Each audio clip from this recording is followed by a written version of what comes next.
Yeah, it's about that time. You're rocking with your boy Damo Unleash and Sky Black on the Nashville Cavemen podcast. Stay tuned.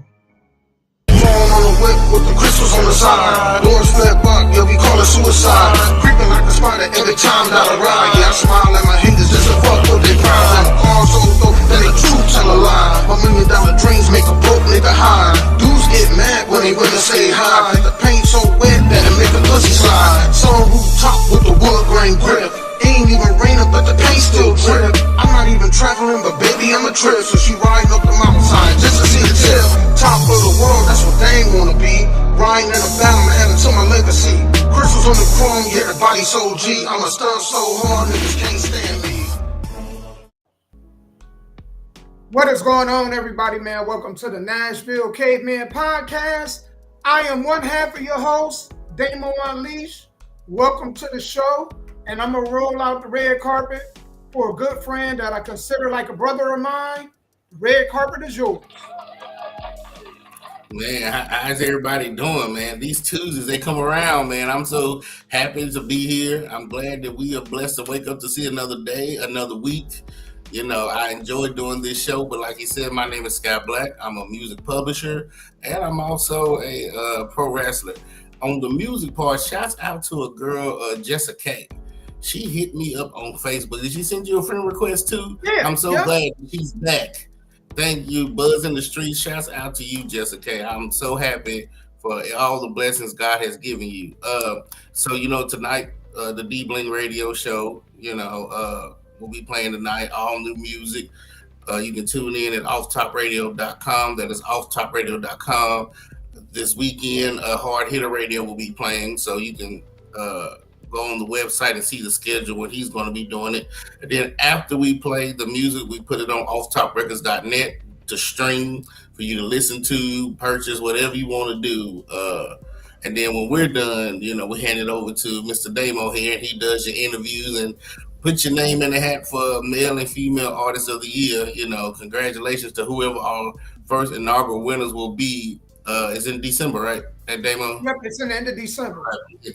And then as far as the wrestling, this Saturday, Swag Wrestling in Huntington, Tennessee. The 15th, Top Rope Wrestling in Lebanon, Tennessee. The 22nd, Swag in Huntington, Tennessee. And the 30th, No Limit Pro. I'm thinking in Tullahoma, but I'm not for sure. So those are my wrestling dates. If you want to come see Sky Black in action, those are the dates. If you need more information, I'll send you the link to my wrestling website, and come out and have fun with us. Man, you know what? It's crazy, y'all. I just now noticed sitting here that we are halfway through the year. Yep. Damn, it seemed like time is flying so fast. It seemed like just like yesterday, we were celebrating New Year's, and look now, we halfway through the year. Literally. I was just telling Sky, man, yesterday, me and the wife, we celebrated 25 years of marriage. So we celebrated with the family, man. So, I'm in good spirits, man. And I'm yeah. Oh, okay, Miranda G. Yes, the 30th at Tullahoma, Tennessee. No Limit Pro Wrestling. So, No Limit Pro Broken Limits champion, me right here, will defend my belt. I'm giving D'Amico. I wrestled him last time, and CAI we won, but I guess he wants a rematch, so he will get a rematch for the No Limit Pro Broken Limits title. So, yes, June 30th at Tullahoma. Nice. Yep, man. Y'all, we got a lot on the deck for today. Oh, yes. One of the things we're going to talk about is, do you have faith in the justice system? The big talkers of the 5 men being indicted on them felony charges. So, red flags to look for when you meet a potential person who you're interested in dating. There's this video of this girl talking, and when she got, this is a video I'm going to let y'all listen to. But in the beginning portion of this video, there was beaming bright red flags that I was hearing when she was telling us this story about her ordeal in dating this guy. So we're gonna talk about that. This mother, I don't know if I tagged you in this video, but this mother gets on the internet and just absolutely berates her daughter, says stuff to her daughter that, man, I don't even know that a mother should even say in private. So we're gonna play that video. Also, South Park fat shames Lizzo. You know, South Park. Oh, I saw that. I saw that. Oh my God, I saw that. A 17-year-old Virginia teen shoots himself live while trying to be gangster. So we'll talk about that. A man quits a DNA test center because it took a toll on him. So we're going to talk about that. A wife's husband's friends tried to hit on her after her husband had passed. So we're going to talk about that and much more. So we're glad to have you guys here. If you guys can take a moment and share this live. The one way that you guys can really help us out is to share this live on your Facebook or whatever platform you on. You know what I'm saying? To tell people about it. And we appreciate you guys being here. We do interact with the chat. I wanted to say this too, Sky. Next week we got some good news. What's that? We will have a phone, and people will be able to call in to the show. All right. So that's next week. So y'all gonna be able to call in. You'll be able to call in. Okay, so you'll be really be able to chat. Gotcha. Yep, and we're gonna limit. I'm gonna get a timer, and I'm gonna give people a 1-minute timer to get whatever it is that they got on their chest off. You know what I'm saying? And if you want more time than that 1 minute, then you need either Cash App Sky or Cash App myself. So we're gonna give you 1 minute. But after that 1 minute, if you want more time than that, you either gonna have to Cash App this guy or my friend right over here. So that's how we gonna do it. How much is it after the 1 minute? Is it like Miss Cleo, like $5.99 additional? And we're gonna do it something like that. We're gonna do it something like that, Sky. That's it. You know, maybe they might have to donate to one of our YouTube channels. Okay. You know? Gotcha. So yeah, man. So that's basically it, man. This rain. Who else on here is absolutely tired of the rain? I am so sick of this rain, y'all. No, I am, because hell, again, that grass keeps growing like crazy, man. If you live in an apartment complex and you ain't got to cut your own grass, then you don't even care. You don't even know what I'm talking about. If you live in a home, you got to cut your own grass. Okay, then you know what I'm talking about. I mean, it's pros and cons to it, because the pro to it is your yard. Right. You can put whatever in your yard that you want, right? Within limitations, within city law, I guess. But if it's your yard, then I mean, you ain't got to cut it, but do you really got a yard? That's right. Do we really own anything nowadays? So well, really, we don't. That might be a subject we'll have to do one time. Do we own anything? Name something that the government doesn't own, regulate, or tax. Maybe that'd be a different topic one day. Yeah. Right. Mm-hmm. One day soon, you know. Trying to see what I want to hit on first. Okay. Because, man, this came up. So it's the woman that went on this first date. So we're going to hear her talk about her date. And there's some red flags that she had in there.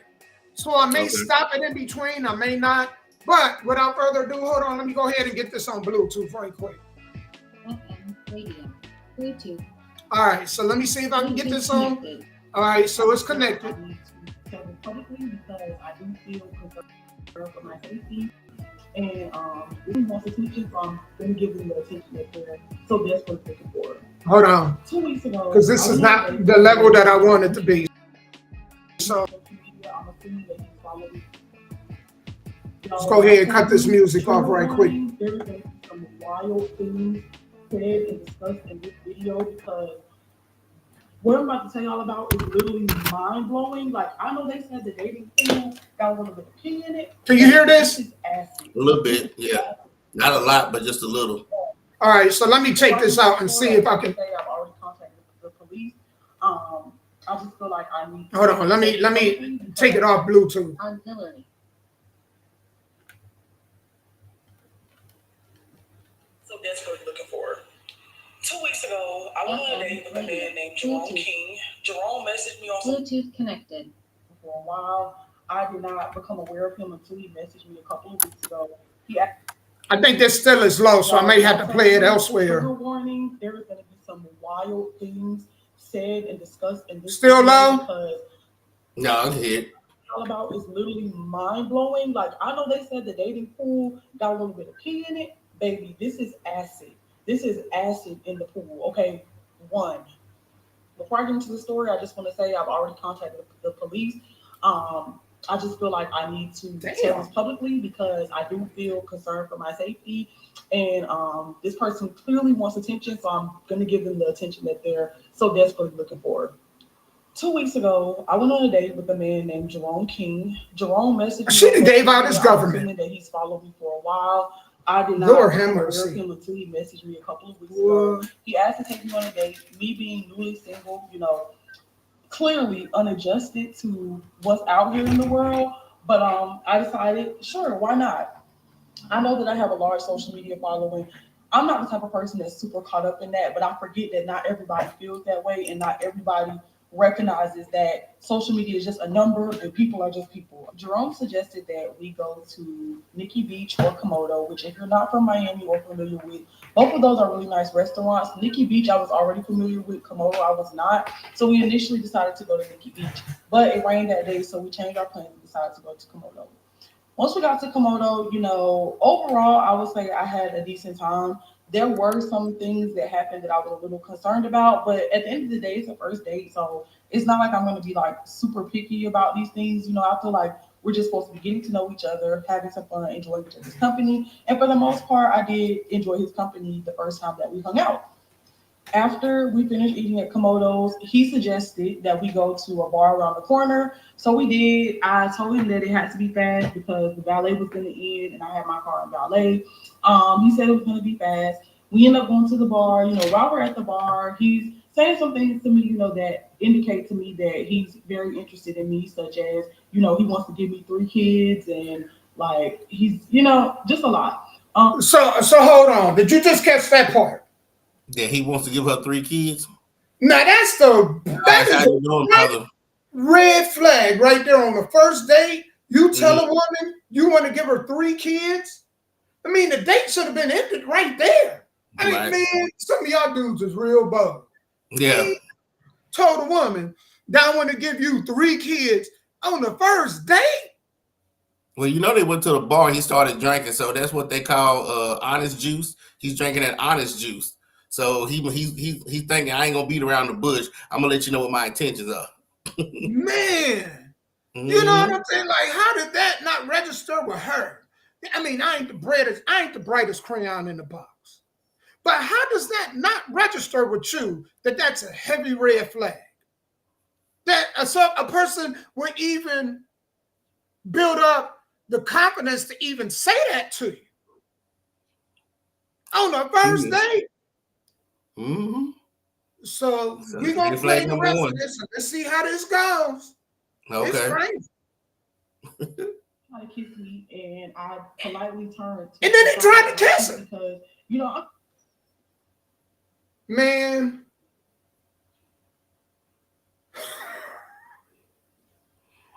I've seen it's one thing, man. I've seen stranger things at bars. Say that again. I've seen stranger things at bars.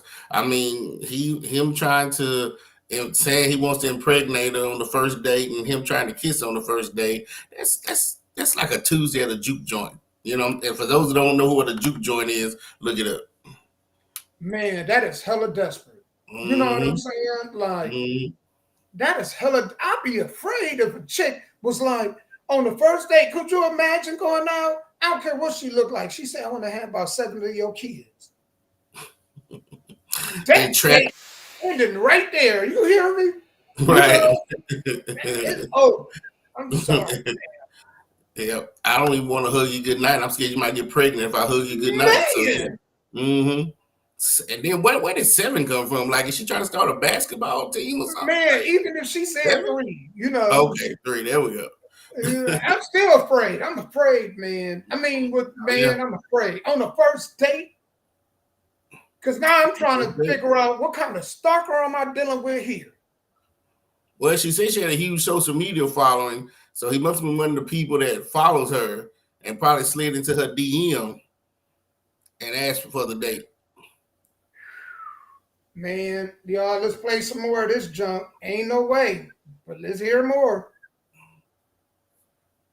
I'm a Southern Belle, you feel me? Like, I come from a different era, come from a different class. I'm a grown woman, you feel me? Like, so I just feel like, let's take things slow. Let's like navigate at a pace that makes sense. I'm not trying to rush into anything. And I expressed all these things to him. I told him, please just respect me as a lady. We'll get there eventually if we do continue to talk to each other, but let's just take it slow. He seemed like he was okay with that, even though he did try more times throughout the night. Anyway, so after we leave the bar, we go to get my car out of valet. He kindly pays for the valet, and then he asked me, could I take him home? So since he had just paid for the valet, he paid for the date, I didn't see any problem with taking him home. So I decided to take him home. It was my birthday, so when we get there, he's like inviting me up to come for a little bit. I'm really apprehensive about it because I didn't want to give the wrong impression by going up to his apartment, but he really wasn't really trying to say no for an answer. And I was just like, okay, you know what? I can come up for a little bit. So I go to his apartment. We hang out for. So that's red flag number 2. And she took him home. How did he get there? She took him to his house. No, I'm saying after the date, she took him home. How did he get to the date? That's a good question. So he may have got dropped off or Uber, or sometimes people meet at a place. So I could see that, them meeting at the restaurant. People do a lot of that. It ain't me and you are old school. We're used to, if we're going on a date, going to pick the woman up, right, and then going. Nowadays, it's a little different. The dudes and they meet at a particular place, and I get it. Right. You know what I'm saying? But she took him home. But talk about can't take no for an answer. Red flag number 2. Stranger danger. You're right. Stranger danger. He right. Red flag number 2. Talk about come on up. Man, I'll be afraid of getting great. I'll be afraid. You can't take no. Because if I get up here, first of all, did she even call and let anybody know where she was? Good question. She ain't said that yet. Because she ain't said that? I want to hear more. I want to see if she did. I want to see. Okay. Man. But when I tell y'all, it was like literally so brief and so chill. He had a nice view of the city. So we kind of like was on the balcony. We was chilling, whatever. I want to reiterate that there was literally no sexual conduct between me and him. There was not even like a kiss on the lips. There was not any of that. Like, it was cool though. We had good vibes. Both of us seemed to enjoy each other's company. When I left, everything seemed to be good. It is what it is. Now let's go ahead and get into these messages because this is where I need to like pick y'all up and get y'all to speak. Because when I tell y'all, just hold on, this is gonna take a turn for more than the worst. After the day, he's texting me, he's telling me that he's still very blessed and lucky that he got the opportunity to meet me, that he respects me, he wants to support me in my life, and then he told me happy birthday the next day. So when I woke up, I told him good morning, thank you. We had took pictures that night, like it was like a real goofy fun time or whatever. But the pictures came out bad, and he was like, I should have put the flash on. So I was just like, at least we got them for memory. He was like, yeah, I love them. I can't wait to see you again soon. And I told him I'm excited to see you again too. So after this, he went on a vacation for like a week and some change. I knew he was going on the vacation. And so I didn't really reach out because I knew that he was on the vacation. Also, I just feel like if you're interested in a woman as a man, like the man is the pursuer, you feel me? So even though we did have a decent first date, I'm not going to like exert a lot of energy into chasing you as a man because that's just like not who I am naturally, you feel me? So I don't really reach out while he's away.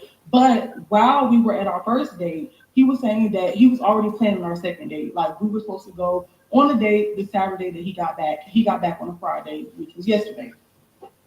So literally before this man left, he was like, "Don't go to Nikki Beach until I get back, so we can go together the Saturday after I get back." These were his words that came out of his mouth.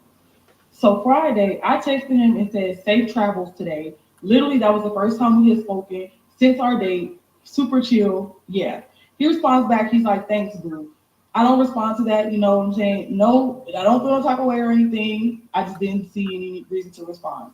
He texts me again and he says, "Let's chill when I get back." So I asked him, "Are we still on for Nikki Beach tomorrow?" He says, "Yes." I said, "Yay, I'm excited." He says, "Me too. I miss you." Now, at this point, this is when everything goes fucking left.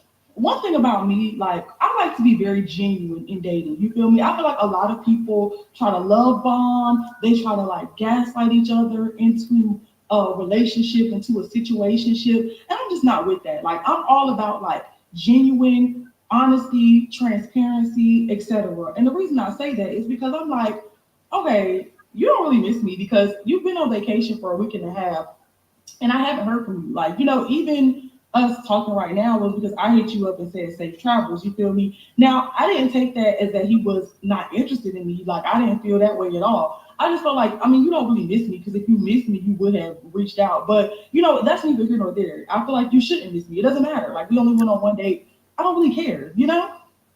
But what I do care about is just being like genuine. You know what I'm saying? Just being straightforward. We don't have to like love bomb each other into something that it's not. So I say all that to say that at the time I didn't respond because I really didn't know how to respond to that message without being inauthentic.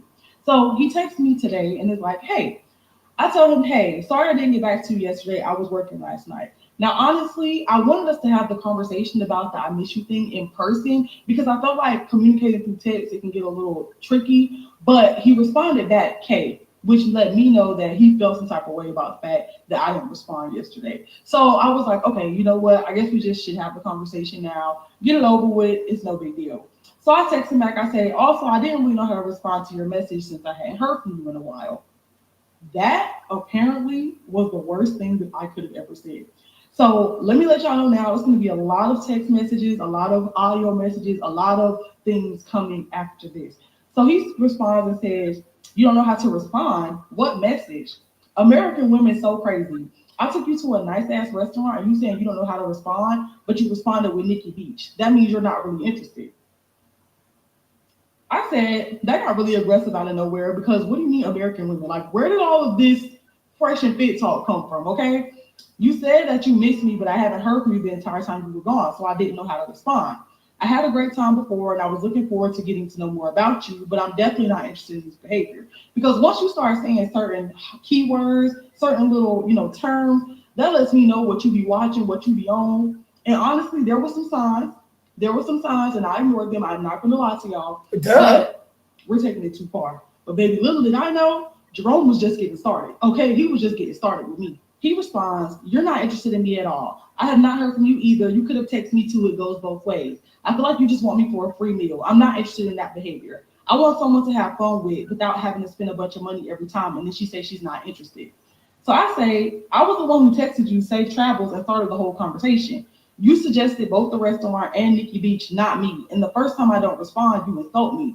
I'm sorry that you clearly had negative experiences in the past, and I hope that you find what you're looking for. And at this point, I feel like this is a nice even break because I can already see the road this is going. So I just decided to kindly invite him to the block party in my phone and let that do that. But he said, "No, ma'am. No, ma'am, I'm not done with you, okay?" So I'm gonna say this, right? I literally have ghost Hold on. because I have never dealt with a man like this unhinged. I want to say this. Sky, this is more of a question. Mm-hmm. At what point when you meet a person, from the time you meet them, that they have to start talking about "I miss you" and you know what I'm saying? It felt like, when they get too attached. At what moment do you feel like, okay, you're too attached and this is way too fast? Well, first, let me say, whoever this woman is, she's very long-winded. What does she do for a living? She's some type of telemarketer? Is she a preacher? Because she can talk.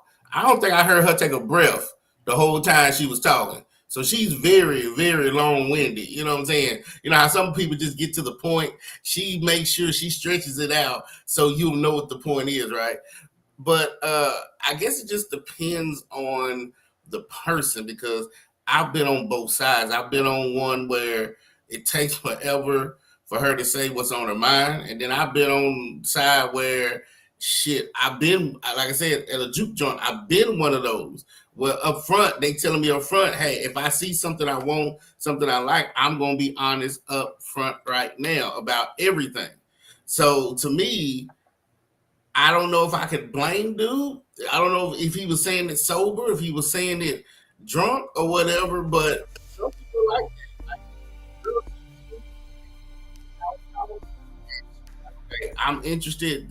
I don't want to let this go. I'm really wanting this. Then I can understand some of those conversations that she said that he was having. But at the tail end, this is when you really get to know somebody, because now he done flipped the script talking about, well, since you didn't text me back or it took you too long to text me, you just want a free meal. I'm thinking, what does texting and eating have to do? Can you explain it to me, Damon? What does texting and eating have to do the same? Well, here's the funny part. It's not like she like she said, she didn't suggest this. He did. Right? So it's one thing if she would have suggested the restaurant and going out to the beach.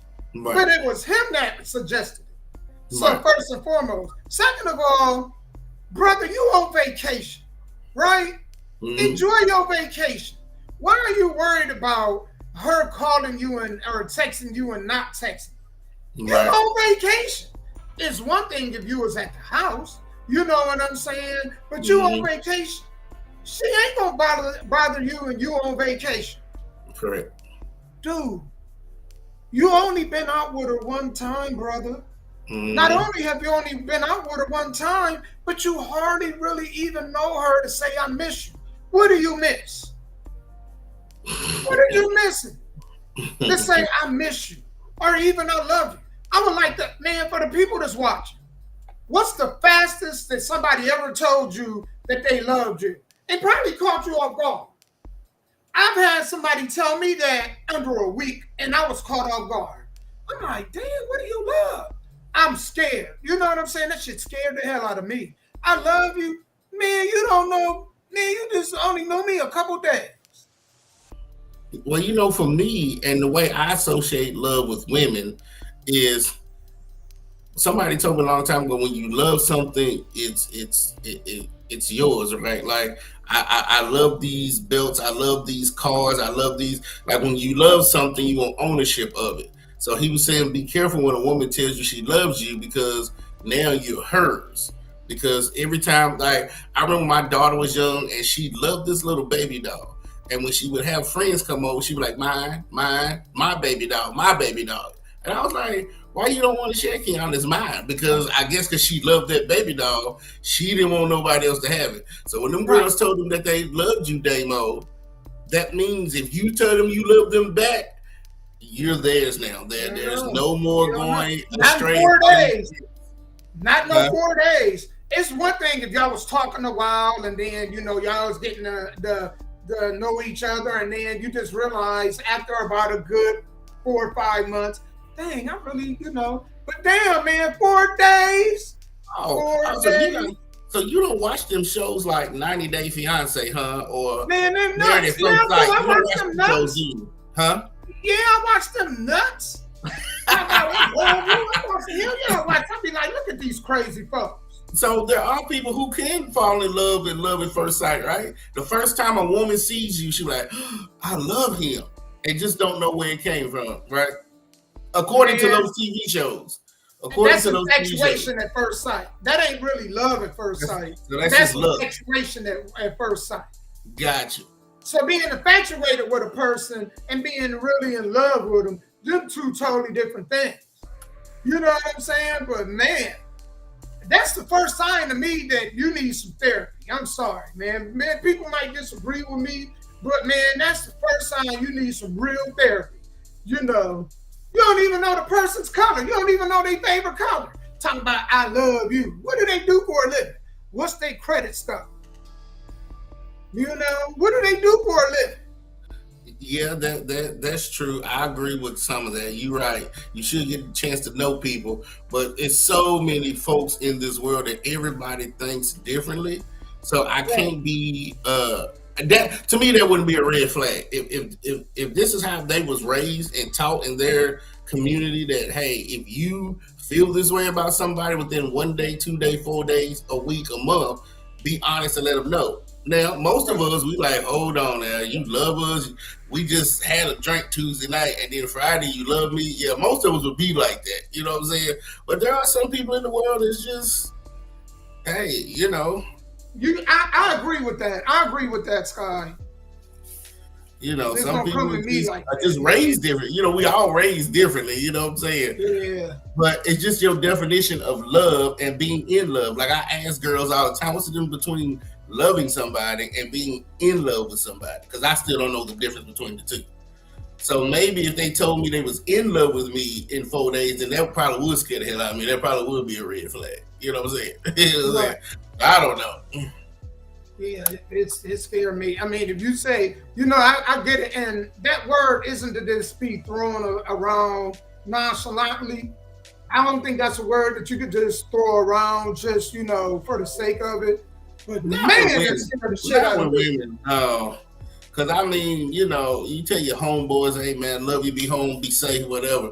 But with women, you right, you can't use that word like that. Man, it reminds me of thin love between love and hate. What you said? Between love and hate. Man, what you said, that's real talk right there.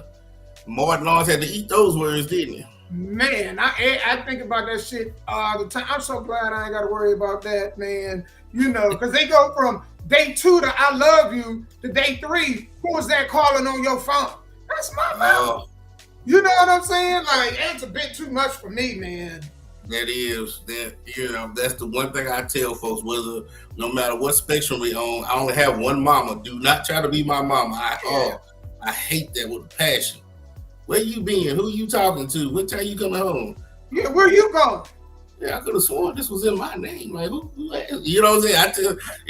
But that's a whole different conversation, though. Yeah, I can't. You know, you pulling out your birth certificate saying, yeah, put your name up under my mama. Thank you, because I don't try to be nobody's daddy. I mean, if you want to tell me, you tell me. If you don't, you don't. You know, hell, I'm not going to lose sleep over it. You know what I'm saying? Right. So now it's just like, it didn't say how long they had been talking. They could have been talking for months. No, she did. No, I think were they talking before they went on that date? No. They just, met somewhere and then decided to go on a date. And that was their first date. Yeah. Oh, yeah. In the movie line, he was a lying, cheating dog. He had it coming. Yeah, he kind of was, but I mean, you know, that's what I'm saying with men. They can separate love and sex. With women, sometimes they can't. So Martin Lawrence could have loved somebody in the movie, but still do his thing on the side and not have feelings for the other girls. And let me say this, Naj. When women cheat, they have to literally have an interest in you. Like a woman is not going to just cheat with any dude. She got to be attracted to you to cheat, right? Unless she's a prostitute, but go ahead. Men, on the other hand, a man can absolutely love a woman. And it could be it's just something different that he wants. He can lay with a woman that don't have nothing to do with any emotional connections. It can be needs. He can absolutely love a woman and still cheat on her. You know what I'm saying? And women don't get that. They be like, how could he lay with her and I look much better than her? Well, man, it don't have nothing to do with looks. There don't have nothing to do with the emotional connection. He cheated with her for, it could be a variety of reasons. I'm not saying that's right. You know what I'm saying? But men and women cheat for different reasons. Mm-hmm. And a lot of men forget this because we've been in this modern age for so long. It didn't used to be considered cheating. It used to be considered concubines. So you would have soldiers and generals and kings that had a wife at home, and that's where the whole saying, to the victor goes the spoil. So men would go out and conquer, and when they conquer, it wasn't just goods, it was the women also. So it's only in the modern century that when religion came along that they even considered it, infidelity. But for the longest, it wasn't. And a lot of them women didn't even worry about that. A lot of them women, only thing they worried about is my children being taken care of, us having a roof over our head, and us having to protect. A lot of them, like a lot of women caught up in cheating nowadays, man, they be sharing baby daddies anyway. We talked about this on previous podcasts. Mm-hmm. They sharing baby daddies anyway. Mm-hmm. So what are you complaining about? You sharing men. It's not like you ain't had a man that ain't, multiple other women ain't had. Right. So what are we talking about here? What are we discussing? Yeah, and in ancient times, kings had multiple wives, right? Even today, they had concubines. They ain't even called wives. But some kings, but I know some kings that that, and some of them had multiple women, in their castles and stuff. And so even now, the Mormons, they believe in bigamy and all that stuff. So if you go to Utah, there are men with 3, 4, 5 wives, and it's okay as long as he's taking care of the household. It's fine. It's not cheating. You know what I'm saying? It's just, again, America was against a lot of things that happened over in Europe and Africa and Asia. Like when America came about, whatever they did over there, we were to do the opposite. So, the religion, the theory, how relationships should be. I don't even think they have marriage licenses overseas. They might, some of the countries do, but most of them don't. We don't. You get a family, 2 goats in the corner cob, and then they like, she yours. She yours.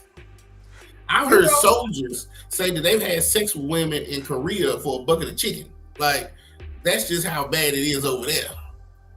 Yeah. And for us to always have these rules when it comes to marriage, why is it that the divorce rate's so high? If y'all believe for marriage to be where it's supposed to be, right? All these principles and traditional rules y'all got in marriage, can somebody explain to me why the divorce rate's so high? Extremely high in America. Or why are you guys having sex before you have marriage? If you really put all this stock in the marriage like y'all say y'all do? Because what people say and what people do don't add up. It never does. It never does. Because it's a lot of single women out here with kids. So if that's the case, then why are you laying down with a man that you didn't marry, right? Right, and vice versa. Yeah, vice versa. If y'all believe in the tradition of marriage, the way that why are y'all shacking up with women? Why are y'all moving in with women before y'all married to them, right? Or why are y'all even having sex with them? So y'all say y'all believe one thing, but then do something totally different. That's why I don't let people use Bible verses when they discuss marriage and dating and stuff like that. Because what you say and what you do gotta align at some point. It gotta align. Oh yeah. Well, it's a lot of sin in this world. That's why we all try to repent. You know what I'm saying? Everybody has sinned, So you're right. But if you've sinned and you're using the Bible to repent your sin, that's fine. But you can't have sinned and then use the Bible to hit somebody else over the head. That's the problem you have. Right. You can't be sinning and try to hit me over the head with the Bible like you've never sinned before, Especially with the marriage part, you had these girls online, all this stuff talking about he needs to make $100,000, he needs to take me out, he needs to do this and do that, and you sitting over there with 3 kids and struggling.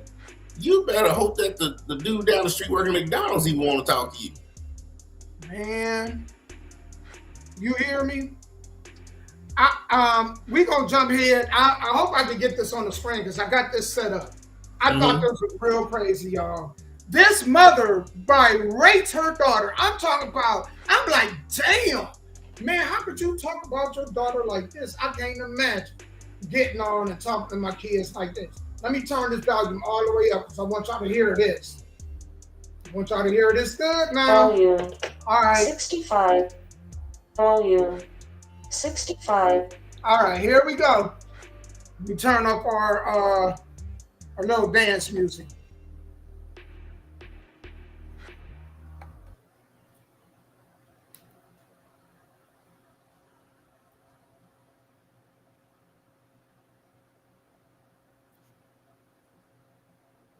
All right, it paused for a minute, so hold on.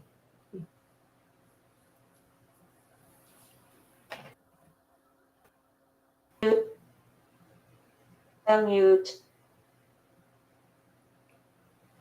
Volume 66. All right, give me 1 minute, y'all. For some reason, I'm not getting no volume on this, but I do want to make sure y'all hear this. This was crazy. I've seen a lot of crazy stuff and heard a lot of crazy stuff in my life, but this took the cake. So if I can't get it to play on here, I may take it back to where I was at.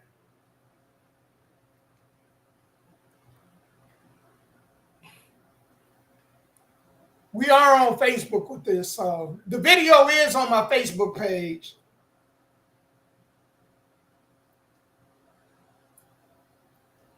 All right, so I can't get it to play on there, so I'm going to get it to play on here. Y'all got to hear this crazy junk. Health covered. Hey, good morning, guys. Hold on, let's go back. All right, here we go. Instead of birthing you, I should have swallowed you. I should have swallowed you. I should have swallowed you. I should have swallowed you.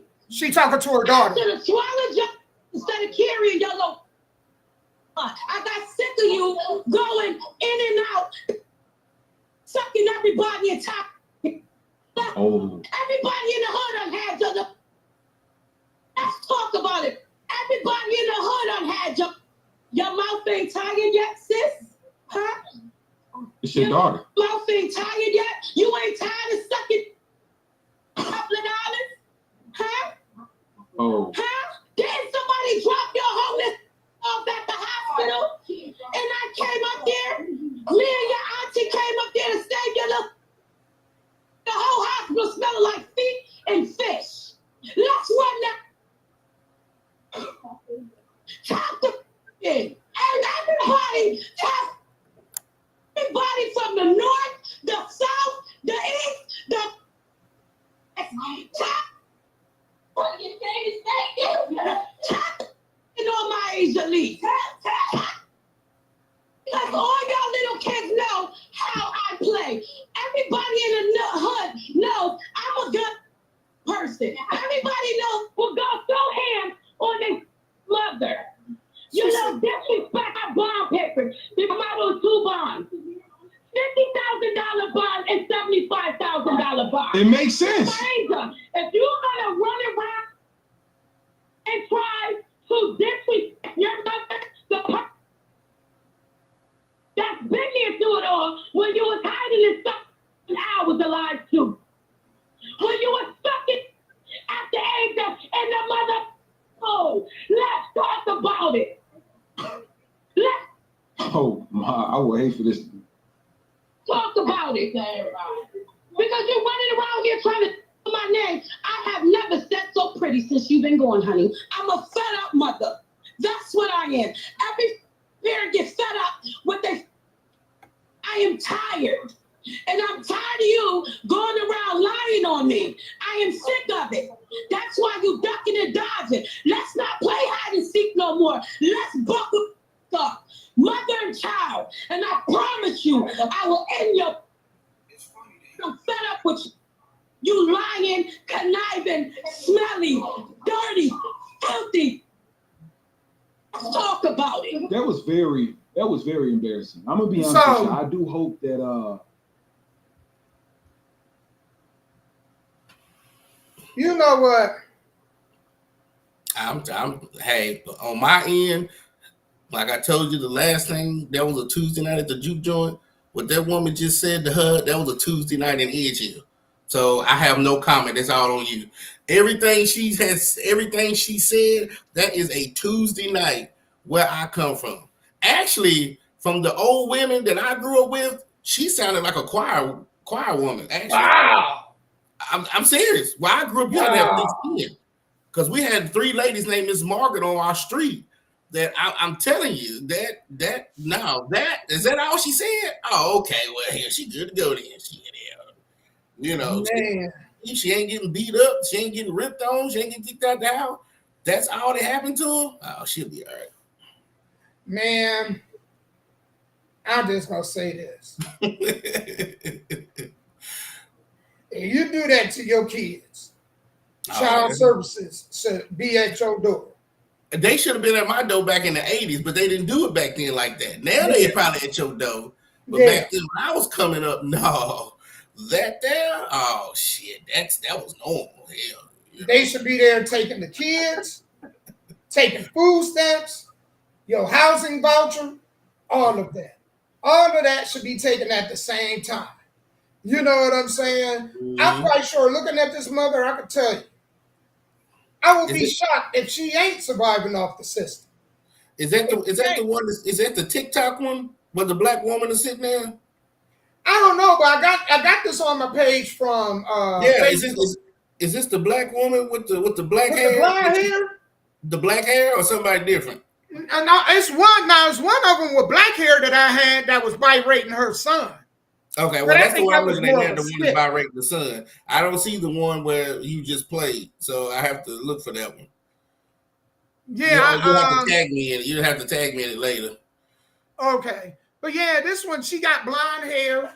You know, a big old gap between her teeth. The gap like that big. I see it.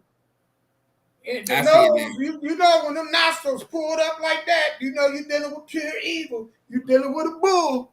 You know what I'm saying? Because them nostrils will stretch back like a bull. You hear me?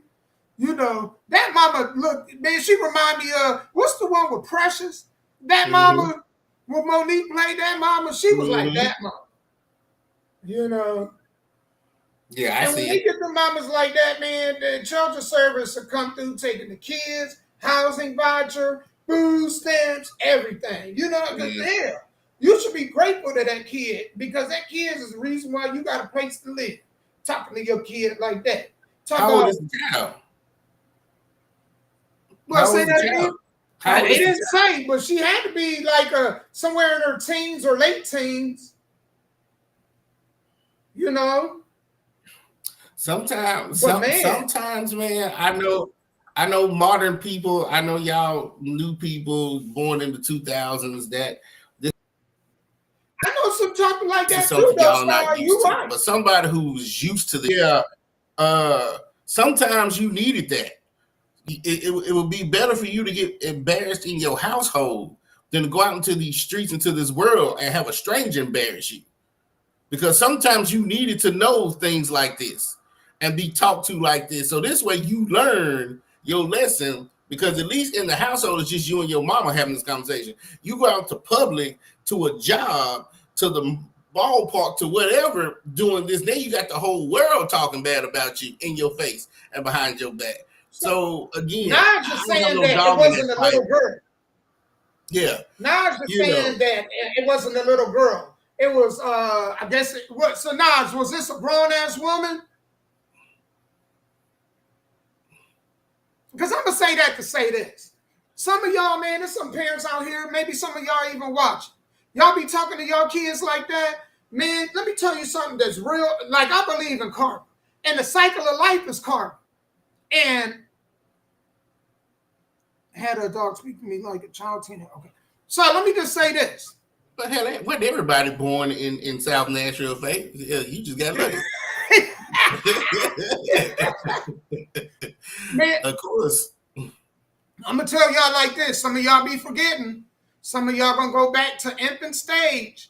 That means, man, y'all can take care of yourself now, but eventually y'all body's gonna break down, and y'all gonna need somebody to take care of y'all. Be careful how y'all treat y'all children, because that's how the people we see up in the nursing home getting mistreated, left in their feces for days and stuff like that. Nobody coming to check on them. Don't let that be you.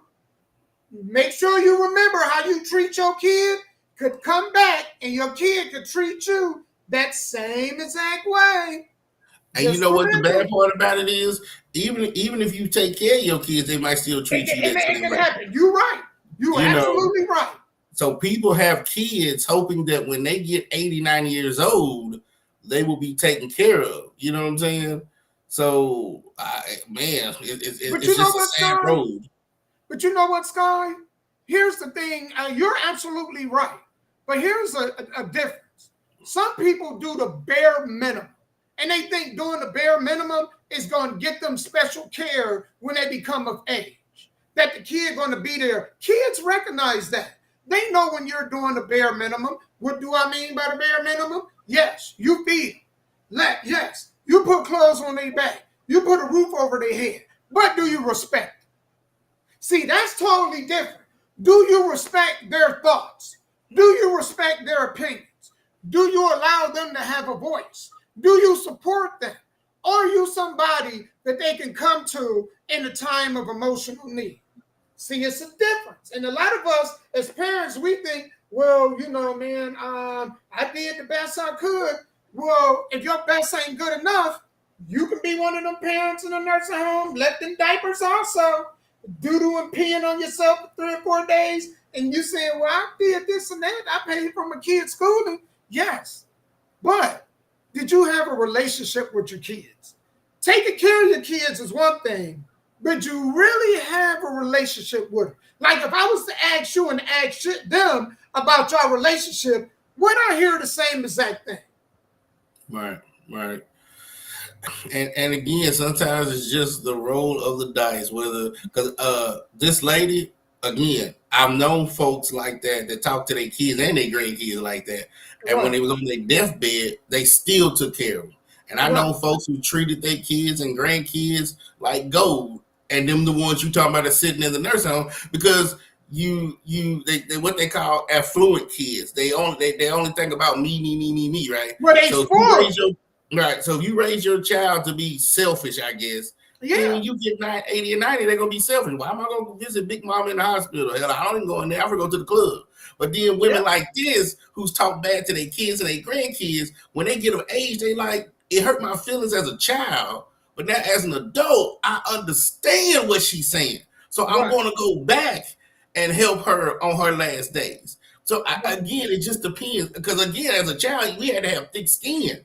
It hurt as a child, but now as an adult, shit, I wish they were still here to talk to me that same way. Because now I understand having kids and all this stuff, what they was trying to teach me.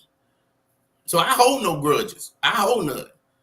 So it just depends on you're absolutely right, Sky. It is a roll of the dice. Huh? You're absolutely right, Sky. It is a really big roll of the dice. Yeah. You know what I'm saying? Like I could do everything. You're right. You could do everything right as a parent and still have that happen to you. Still end up in that situation, right? That being said, I can live with that. That's on you. You're gonna have to answer to God.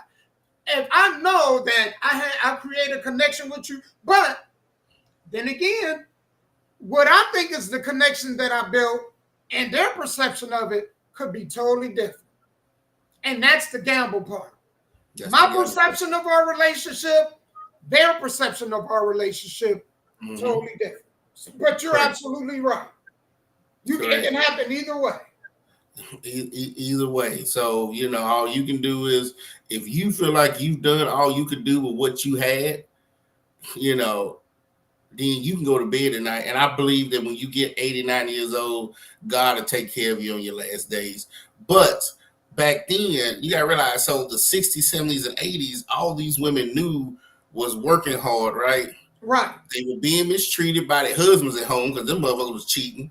And if the ones that work was probably being mistreated at work, because these are black women in the 50s, 60s, and 70s. So all they knew was this is the way you talk to people and treated your children. So they only teaching us or talking to us the way they parents and grandparents talk to them. So you got to think about it, in the 80s, if they talking to me like that, because they mama talked to them like that and they grandmama talked to them like that. Do you see what I'm saying? They basically taught them how to survive. They went all hugging and we are family. No, you got to go out into this world with these white folks and you better learn how to survive.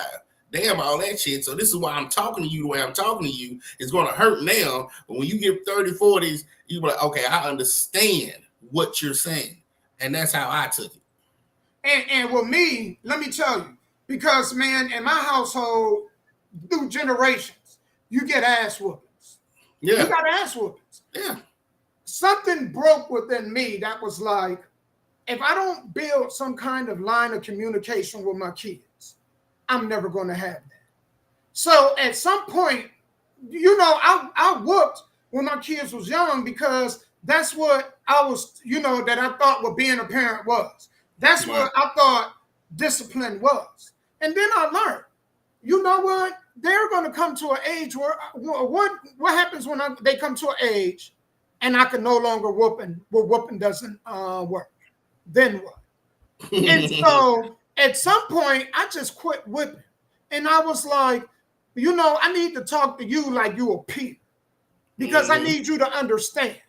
Because, man, if I can't get you to understand, at some point, because whoopings, let me tell you, I know we're getting off course, but I just want to make this point. Whoopings have their pros and cons. Right. Okay? What are the cons? Well, the cons are you'll whoop them and it instills fear in them, but it also instills a bad fear also. Mm-hmm. What do I mean? That means when somebody touching them and then they telling your kid, if you tell, I'm going to tell your parent and they going to whoop your ass. Whoop, I don't want no ass whooping. So now you don't never hear about it. That's the repercussions of an ass whooping. Mm-hmm. You see what I'm saying? So you have to build some line of trust with your kids where people be like, I can't be friends with my kids. I can be both. What do you mean? Because, man, guess who kids go and tell everything to? The other kids. Their best friends. Mm-hmm. So I'd rather be their best friend and them come and tell me everything, right? Without the fear of me reacting. Them feeling like, well, if I tell him, he going to react like this. So everybody else know what's going on but your ass. But then you mad, talk about, well, you don't tell me the things you're supposed to tell me. No, you did that. You the one that instilled that kind of fear into him. So that's right. And again, everybody's been raised different. And Faith, I don't know if it makes it right or not, but everybody has been raised differently. And so again, if you came out of a household where you got a lot of whoopings, because if you talk to my mom, she'll tell you she came out of a household where she got a lot of whoopings. And then my grandma probably came out of a household where she got a lot of whoopings. So our generation probably said, hey, especially with the white folks, our generation probably said, hey, let's just limit the whoopings and start talking to them more like, you know, as they get older, I'm not going to whoop you. Let's have the conversation, right? But now in 2024, they're saying when you took out the whoopings and the paddlings, now you got all these kids out here fighting teachers. But do you know why that is? Robbing people. But do you know why that is, Oscar? You took the fear of discipline out of paddling and getting whoopings at home. Go ahead. But, you know, here's the thing. Because when all that was going on, we had the most gang violence and deaths ever. People forget that. In the 80s, man, we had drugs, gang shootings. It was still just as bad. Yeah, we still got that now. We got to get back to having families, whole families. Mama can't discipline if mama got to work 2 jobs. Mama don't know what's going on. Mama got to be at this job and then she got to be at this job. And when she get home, you know what I'm saying? Y'all in bed. She probably see y'all when she wake up and y'all wake up to go to school. And that's it. So we got to get back to that first and foremost. We got to get back to having 2-parent homes. Well, the hell, I don't know what that looks like. I know. 50s, 60s, 70s, 80s, 90s, 2000s. I don't know what that looks like. Most of my friends and family are broken homes. Who had a father in their home? The mama was the mama and the daddy. And that was bad, you know, and that's the bad thing too. Because they had paddling and whoopings back then, and the kids were just as disrespectful. You know what I'm saying? Now I think what's changed is people are having kids younger. That's true too. I knew that was coming. Yep. They way young. Like people in their 30s, grandparents. How the fuck you have a grandparent in your 30s? That's right. I know one. I know a couple of them. I got cousins, man. They barely hit 40 and they already grandparents. Damn, can we be 50 or 60 and finally become grandparents? You know, I'm almost 50. I ain't close to being a grandparent. You know what I'm saying? Can we go back to that? And that's what I'm saying. This new era, I don't know, because you had bad kids then and you have bad kids now. You have bad kids forever. But what I experienced growing up, even if your kid was bad, he was not first swing on a teacher, male or female. because he got his ass whooped so much. He's tired of getting his ass whooped. Now these kids are bad. They're fighting teachers and principals, and we never worried about kids bringing guns to school because they got their ass whooped so much. Now with taking out the paddling and the whoopings, they bringing knives, they bringing guns, they pulling guns up on their parents, they talking bad to their parents in the store. Could you imagine that back when we were growing up, you talking to your parents like that in the store? Come on, man. I mean, there's pros and cons on both ends, but me coming up at my age, I'm still kind of towards the old school way. I'm kind of both, but I just think they leaned on whoopings too much. I don't think you can lean on the whooping too much because, Sky, if me and you had a disagreement, we can't just whoop on each other without no consequences. Right. So how is it that you can't whoop on a fellow adult, but you can? Only reason why a lot of parents can whoop on their kids because their kids can depend on them. They gotta depend on them. That's the only reason why. But don't forget, one day you're gonna depend on your kids, and they could do you the way you did them. And all is fair in love and war. That's all I'm telling you. True. That's all true. Is fair. So at birth, it's the roll of the dice. Because again, you can treat your child like a king and queen, and then they become so affluent and selfish that when you become of age and you're no longer a use to them, then they gone. Right, and it's not their job to take care. We gotta think of this too. It's not really their job to take care of us when we get elder. We are supposed to be the ones that's what life insurance is for. That's what 401ks is for. We're supposed to plan for our own life. People, they go and screw up their lives, go party, drink, drug, and then blow up their body. And then when they come of age, look, come take care of poor old me. I raised you, so you should be obligated to take care of me. No, you messed up. You should have been prioritizing your health. You messed your body up. Right. And I believe that because my pastor Vinny at Olive Branch Church, he said it's not our jobs to take care of our parents, it's our jobs to take care of our kids. But in my mind, if I'm healthy, I'm gonna do both. That's just me. You know what I'm saying? No matter what the lifestyle is they done, if my mom needs me, I'm there. If my kids need me, I'm there. So I understand the way certain people think. It's just at the end of the day, I'm with you. At 45, I'm planning on when I'm 95 and on my deathbed to have enough money to pay my bills and insurance to cover the midwife, the nurse, who's ever going to come and look at me before I die, and blah, blah, blah. So that's the way I'm thinking. But a lot of people coming out of my neighborhood didn't think like that.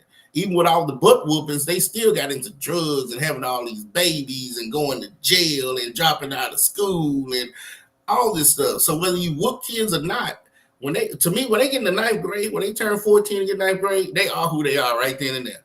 Either they're going to be a good citizen, graduate, go to college, or they're going to drop out of school, get into these streets, and do all the stuff that we feel like is negative. And this is the question. And this is the thing that people need to ask themselves. Who have more power of influence over your kids? You or the community and the streets or television?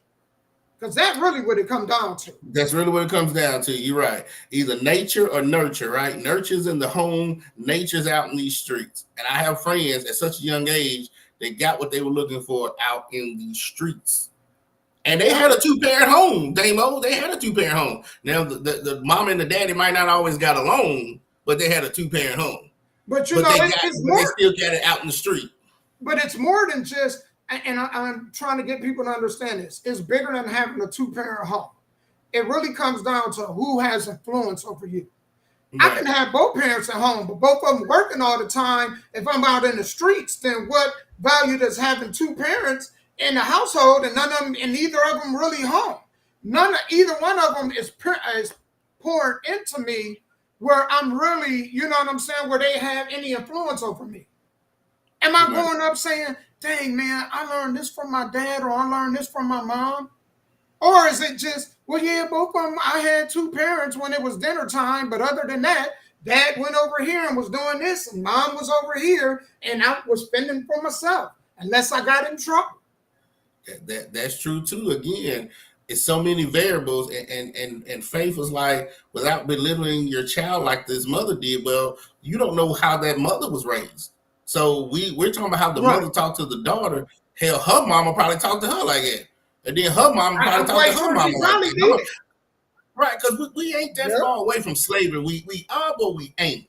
And the way black people, and I ain't just talking about just blacks or minorities, had to have thick skin to make it to 2024, some of that is still there. Some of it is still there. I mean, imagine being a child in 1929. How do you think your mom and daddy talked to you then? You got butt whoopers, and they probably talked to you like that because that's how their parents coming out of slavery talked to them. It wasn't about loving and being a tight family. It was about teaching you how to survive.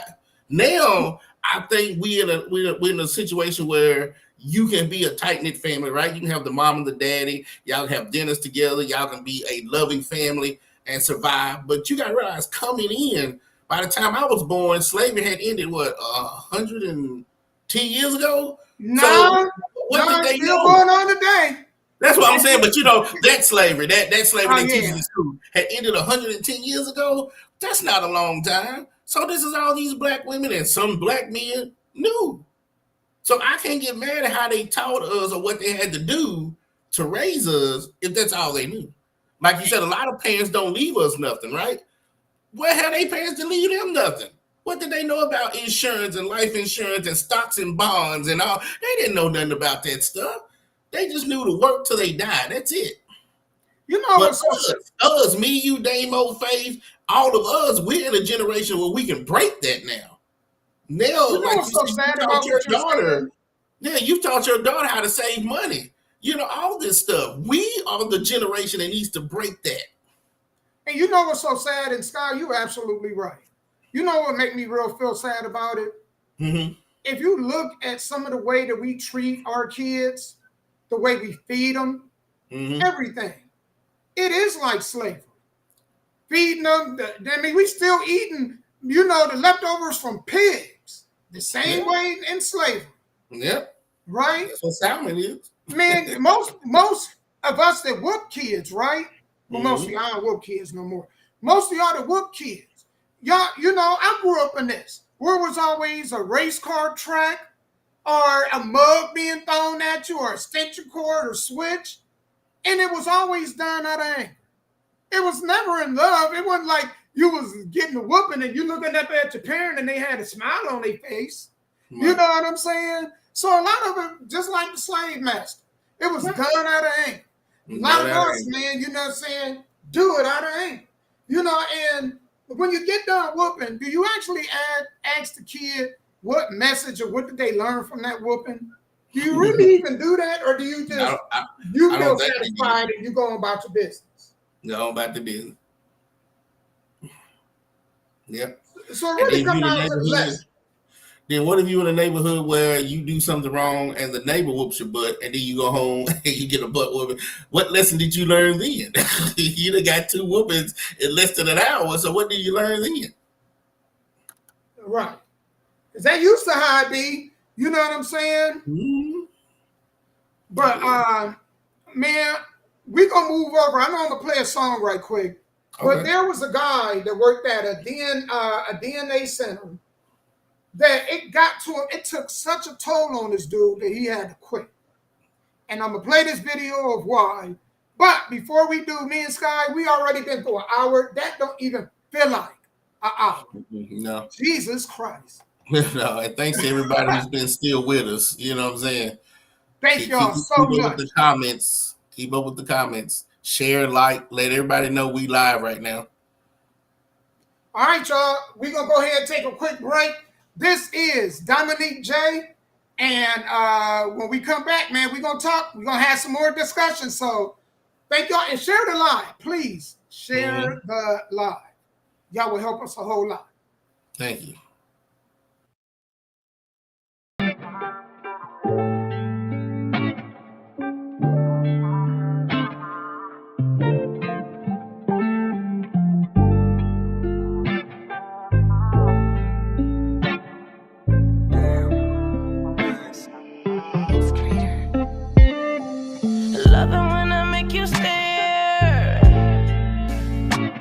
Love it when I comb your hair.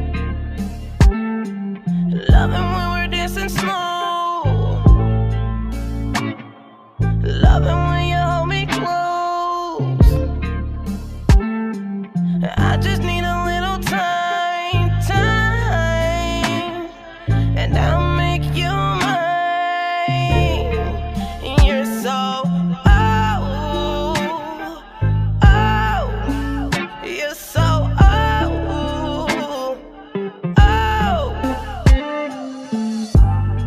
you're so sweet, oh so sweet, attentively, tenderly to me. I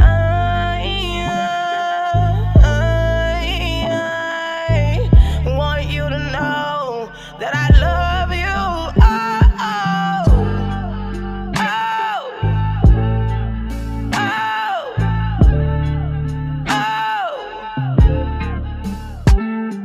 You love it when I take it there. Love it when you pull my hair. You love it when I take it slow and drop it down low. You're so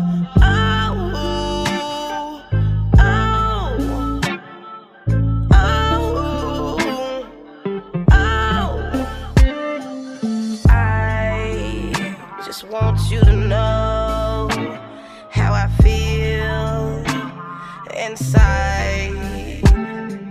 I want you to know how I feel about you. I want you to know that I need you. I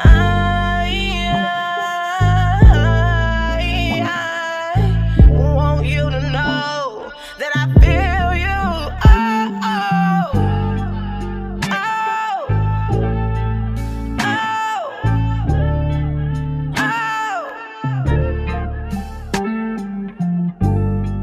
You so sweet, oh so sweet, attentively and tenderly to me.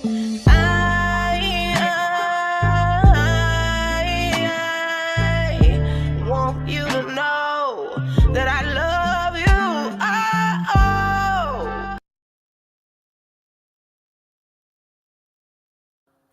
All right, we are back, man. That was Dominique J, man. Shout out to Dominique J all the way down to Memphis and all of her fans, man.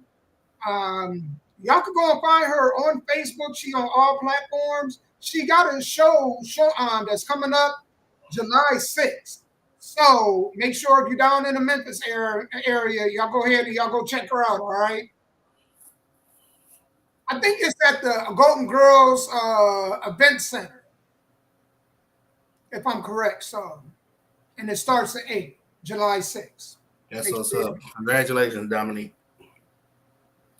So, Sky, I want you to hear this, buddy. I was like, oh, shit. Cool. So here we go.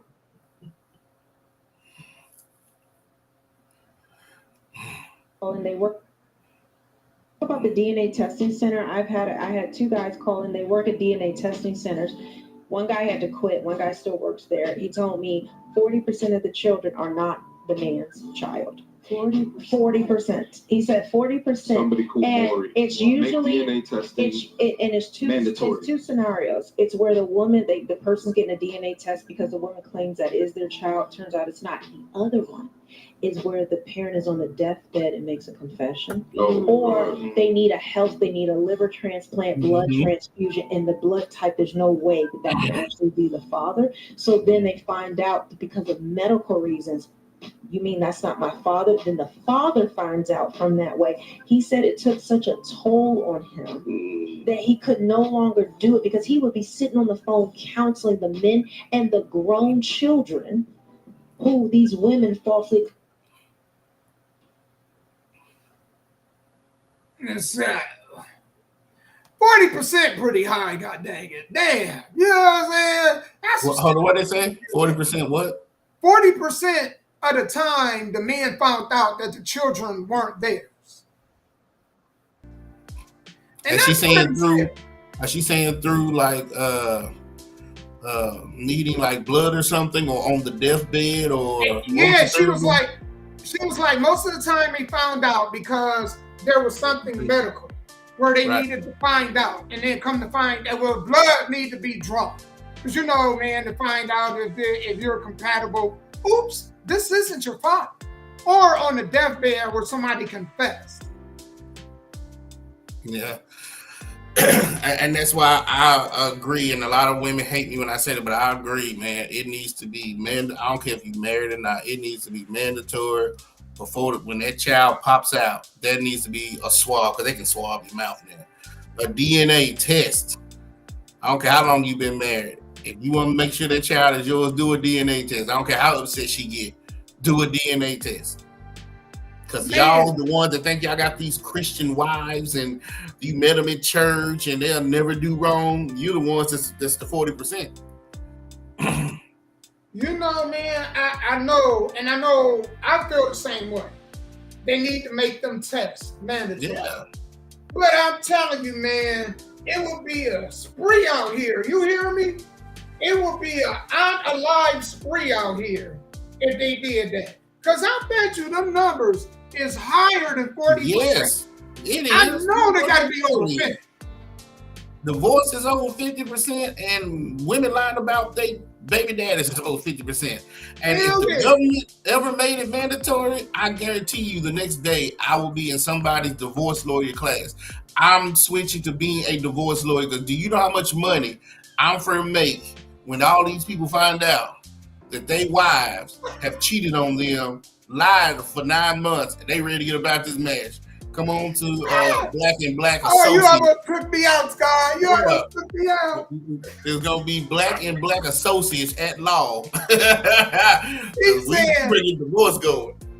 He said, oh my God, he said divorce is over 50%. Yeah. I'm going to be in that money, because that's who's making all the money, is the lawyers. That's who's making. Have you ever seen a lawyer on TikTok complain about inflation? Have you seen a lawyer complain about foreclosure, losing homes, You don't hear lawyers talk about that, because they know where the money is. That is absolutely hilarious. That is absolutely hilarious. So if they make that mandatory, whatever my businesses are, we closing them down, and I'm going to start going to apply for the bar, and I'm going to open up a brick and mortar downtown there, because the divorce rates are going to be so damn high, it's going to be ridiculous. You would have to turn people away. Man, speaking of, let me tell y'all. Father's Day is right around the corner, right? Who's right around the corner? Father's Day. Yeah, Father's Day, yeah. Mm-hmm. The best gift you could get a father on Father's Day is a DNA test. To show that the kids are his. Get him a DNA test to show him them kids is really his. That's the best gift you can give him. The best. Absolutely. I agree 100%. I agree. If I'm a father, if I was a young father or married, and she's like, "What are you on Father's Day? Can I get a DNA test?" What? Why? You ask me. Now don't ask me what I want. I tell you, and then you get upset. That's what's wrong with being with women. You can't live with them, and you can't live without them. I've never seen women ask you a question, and then when you give them an answer, they get upset.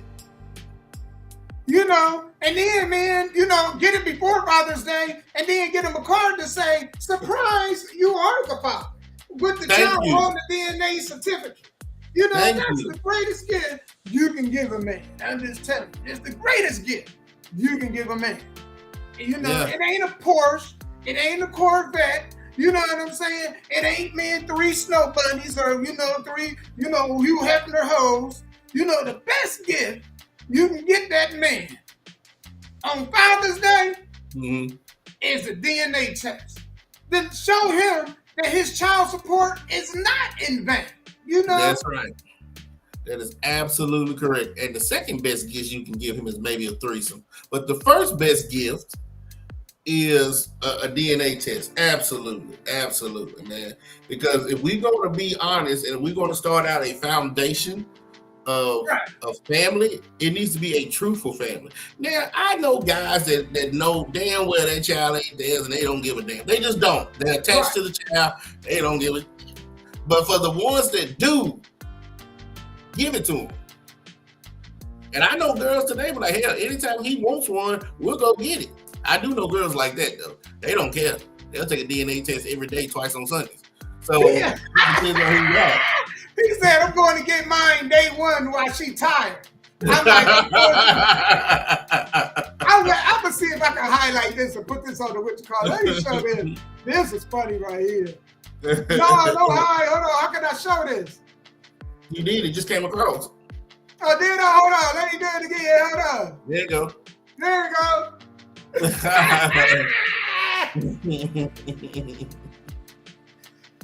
Oh, that is hilarious, man. Comment of the show so far. Yes. You're right. Yeah, he absolutely is. I mean, because it's nothing wrong with that, man. If people want to build strong families and communities, it has to be built on trust and truth. So you know all this time you lying, and you know that child ain't his, then you on a crack foundation any damn way. Right.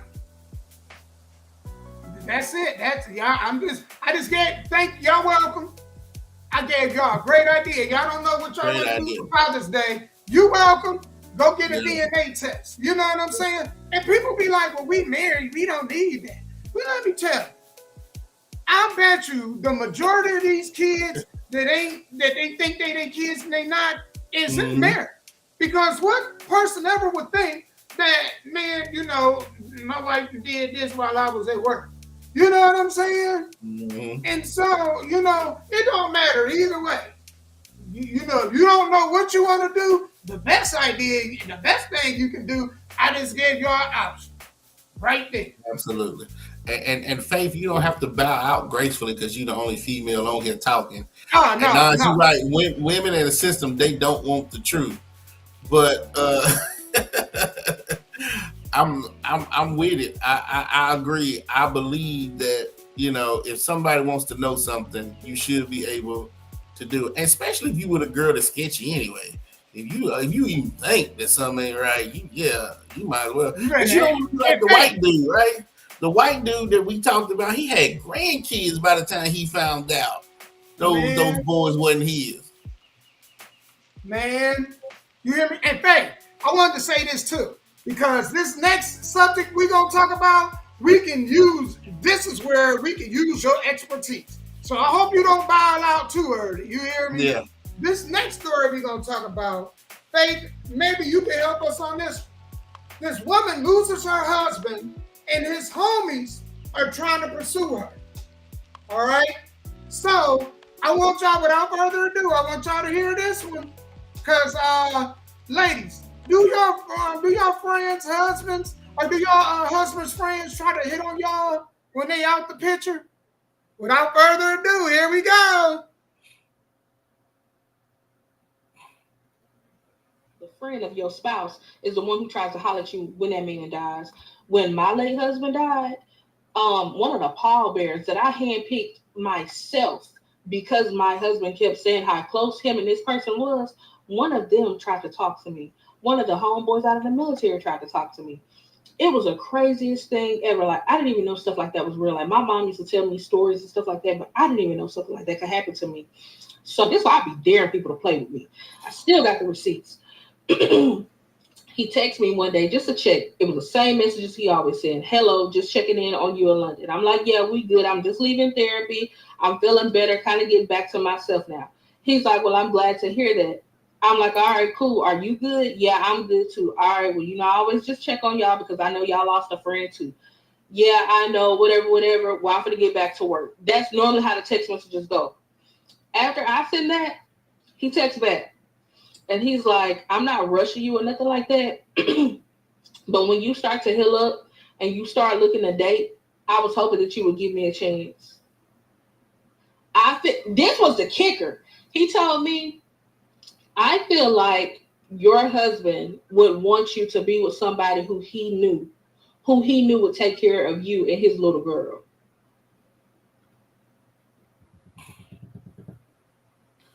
Well, okay, so to me, it's a two-part. I've known women who's lost their spouses to whatever reason, and the homeboy still takes care of the child without talking to the mama. So it'd be like my best friend died. Basically, his kids are my nieces and nephews, and I still help take care of them without trying to talk to, quote unquote, she's supposed to be my sister. But she's got it easy because I've been to parties to where I've seen person A's girlfriend go in the back with his best friend. He's up front with the rest of us drinking. She's in the back doing whatever she needs to do with his best friend at the party. So at least with this, he's like telling her, hey, this is what I want to do. And at least with her boyfriend is dead. What if I've seen it with the boyfriend still alive and have no clue that the dude that you calling your homeboy is in the back having sex with your girlfriend and you in front not knowing what's going on. I'm telling you, but I came out of some terrible situation. I'm surprised my mind ain't warped. But I came out of some terrible situations. But yeah, I've been there, done that, seen it. Heard stories and everything. So where I come from, they don't wait for you to die. They just wait for you to turn your back. And you know, for somebody that's just celebrating, man, 25 years of marriage, I would say this. I don't bring friends around my wife. Mm-hmm. I don't bring them around my house at all.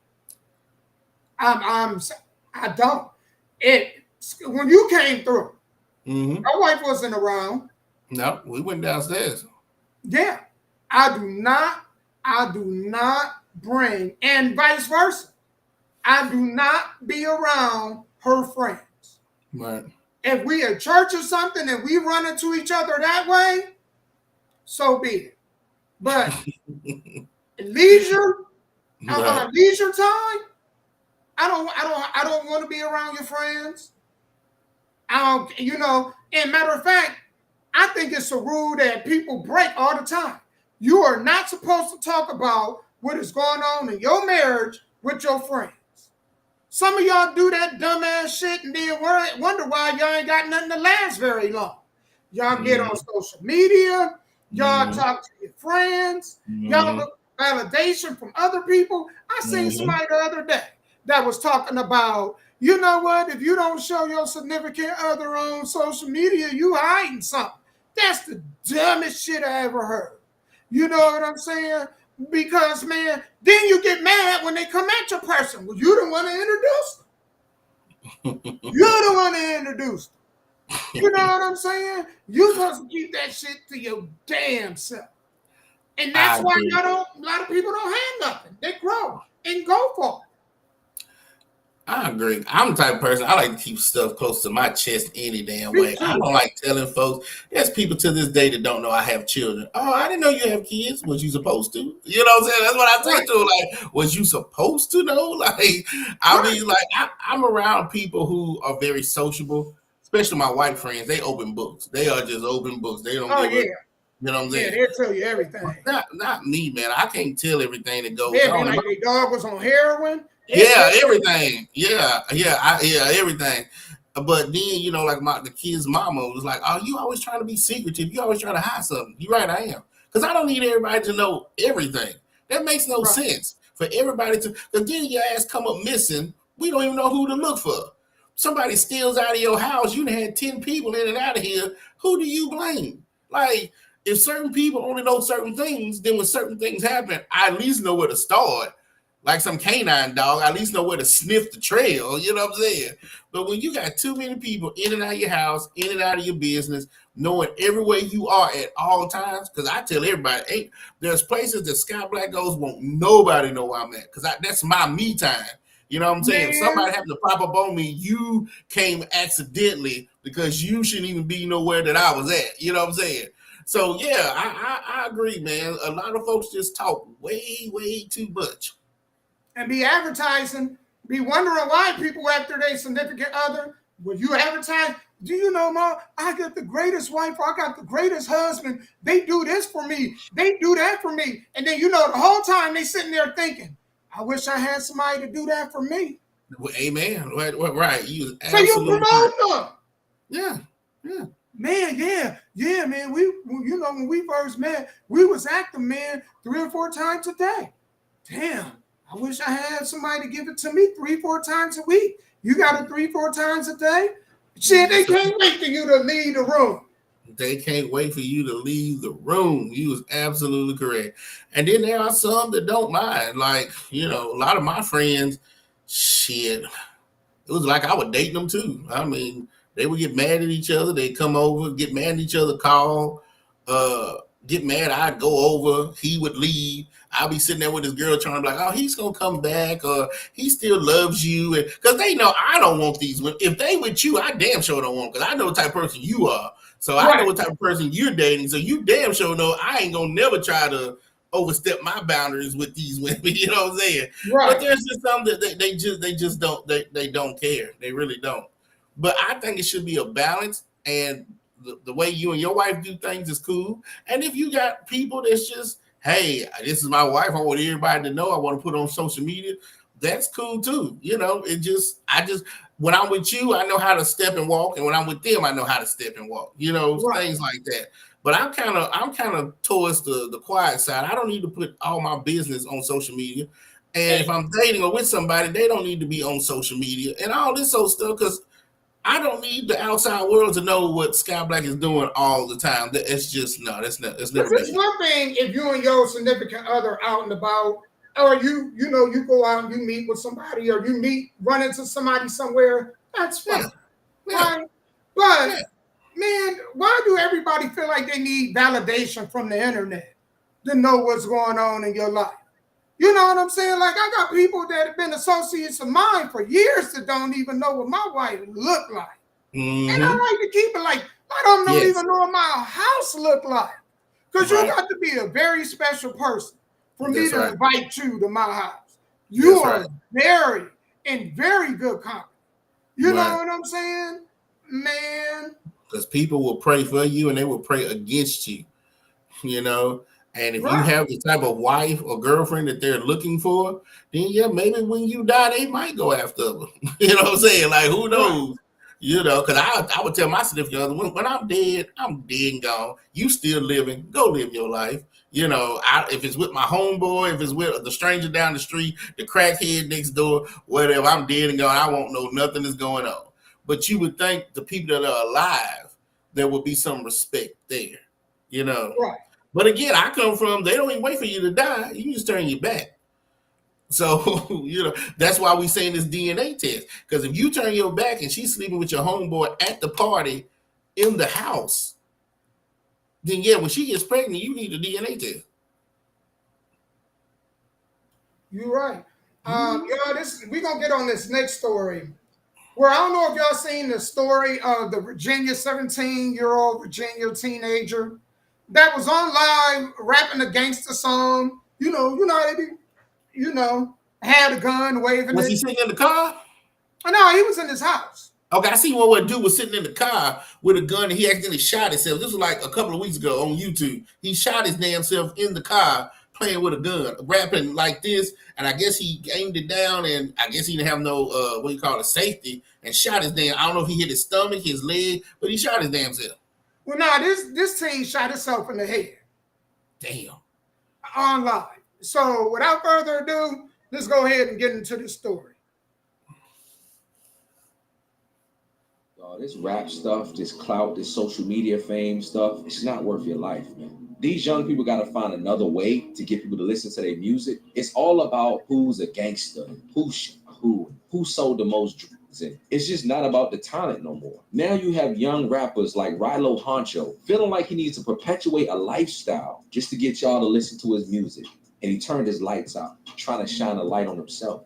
And unfortunately, I feel like this is a trap that a lot of our young people are falling for. And the devil is busy, y'all. He's tricking our kids. The Bible says that for the devil roams around like a roaring lion, seeking whom he may devour. And unfortunately, you can't always watch your kids and see what they're doing. Rilo's mom was at work, and when she came home, she didn't know what her son was doing. She didn't even know he had a weapon. And when she came home, this is how she found her son. Y'all really got to have talks with your kids. Get into their business. See what they up to. See what's on their mind. Because unfortunately, this young man lost his life trying to pursue a rap career, trying to show people that he's tough, trying to show people that he got weapons, trying to perpetuate this gangster lifestyle that so many of these rappers are getting locked up and losing their life over. And before his star could even shine, he got cut short by his own hands. Some people were speculating if this was an accidental shooting, if this was on purpose, and the police have deemed that because of the footage that they have, because of the look on his face, the smile on his face before he did it, they deemed this an accidental shooting. We got to get to our kids, man. We got to figure out how to get through to our kids. You don't got to be a gangster to make good music. That's the message, man. I hope you got it. And if you know a young person, a young rapper, a young aspiring musician who need to see this video, I challenge you to share this video with them. TikTok playing with a gun on the camera and end up shooting himself on the head in front of his audience.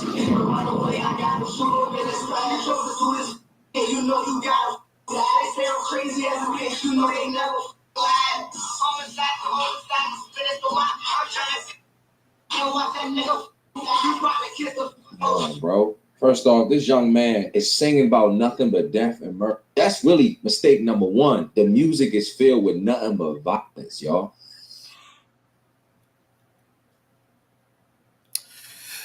That's all the little boy knows, is it? I mean, if his mama's, like you said, mama's at work, she can't keep up with him all the time. Dad is not at the household, right? So yeah,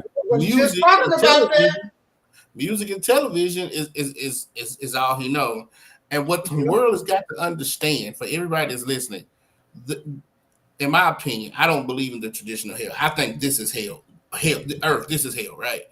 There will never be a utopia. There will always be criminal activities, and there will always be people doing negative things, right? So as long as there is a society of people doing negative things, they're going to produce negative people. So when you hear these rappers talking about the things, the sexy reds of the world and stuff, these kids didn't come into this world knowing this stuff. This was just the environment that they were raised in, right? Because if you ask a lot of these kids when they were younger, do you want to live here in the hood and see this shit, or would you like to live in Beverly Hills? Most of them be like, I want to live in Beverly Hills. But since you didn't ask, they grew up where they grew up, and this is what they're rapping about. So I've never been against gangster rap or hardcore rap or whatever you want to call it, because I know you only talking about what you've seen. What I'm against is when you try to glorify it. Now he's on here trying to glorify it, and he end up killing himself. Because one thing about DMX, he rapped about the hood, but he also said, I'm not glorifying it. Tupac said, I'm not glorifying it. I'm just telling you what I grew up. Some of these rappers are trying to make these people believe that this is a good way of life. That ain't no good way of life. Ain't nothing good coming out of it. Nothing. I wish rappers that did gangster rap would talk more on the con side of it. Yeah. More of the negative side of it. Yes. Then they do, showboating and all that. Because we know that part of it don't last long. The part that lasts longest is that other side. And I wish they really talk more about that side than, the going out, the good times. Right. And it even said that she didn't know he had a gun. So I don't know how old the young boy is, but then we 17. go back to 17. So then we go back to my raising, right? You know how you was talking about you keep whipping kids, you put fear in them. We wouldn't even, there's no way in hell we would have a gun in the house. Because that's that fear that you was talking about. Like, you got your ass whooped so much, you so scared of your parents, you wouldn't think about bringing drugs, alcohol, guns, or women in the house. And even if they at work at all. Well, so the thing is, they made it easier for these kids to get hands on guns. Shit, yeah, and all that old stuff.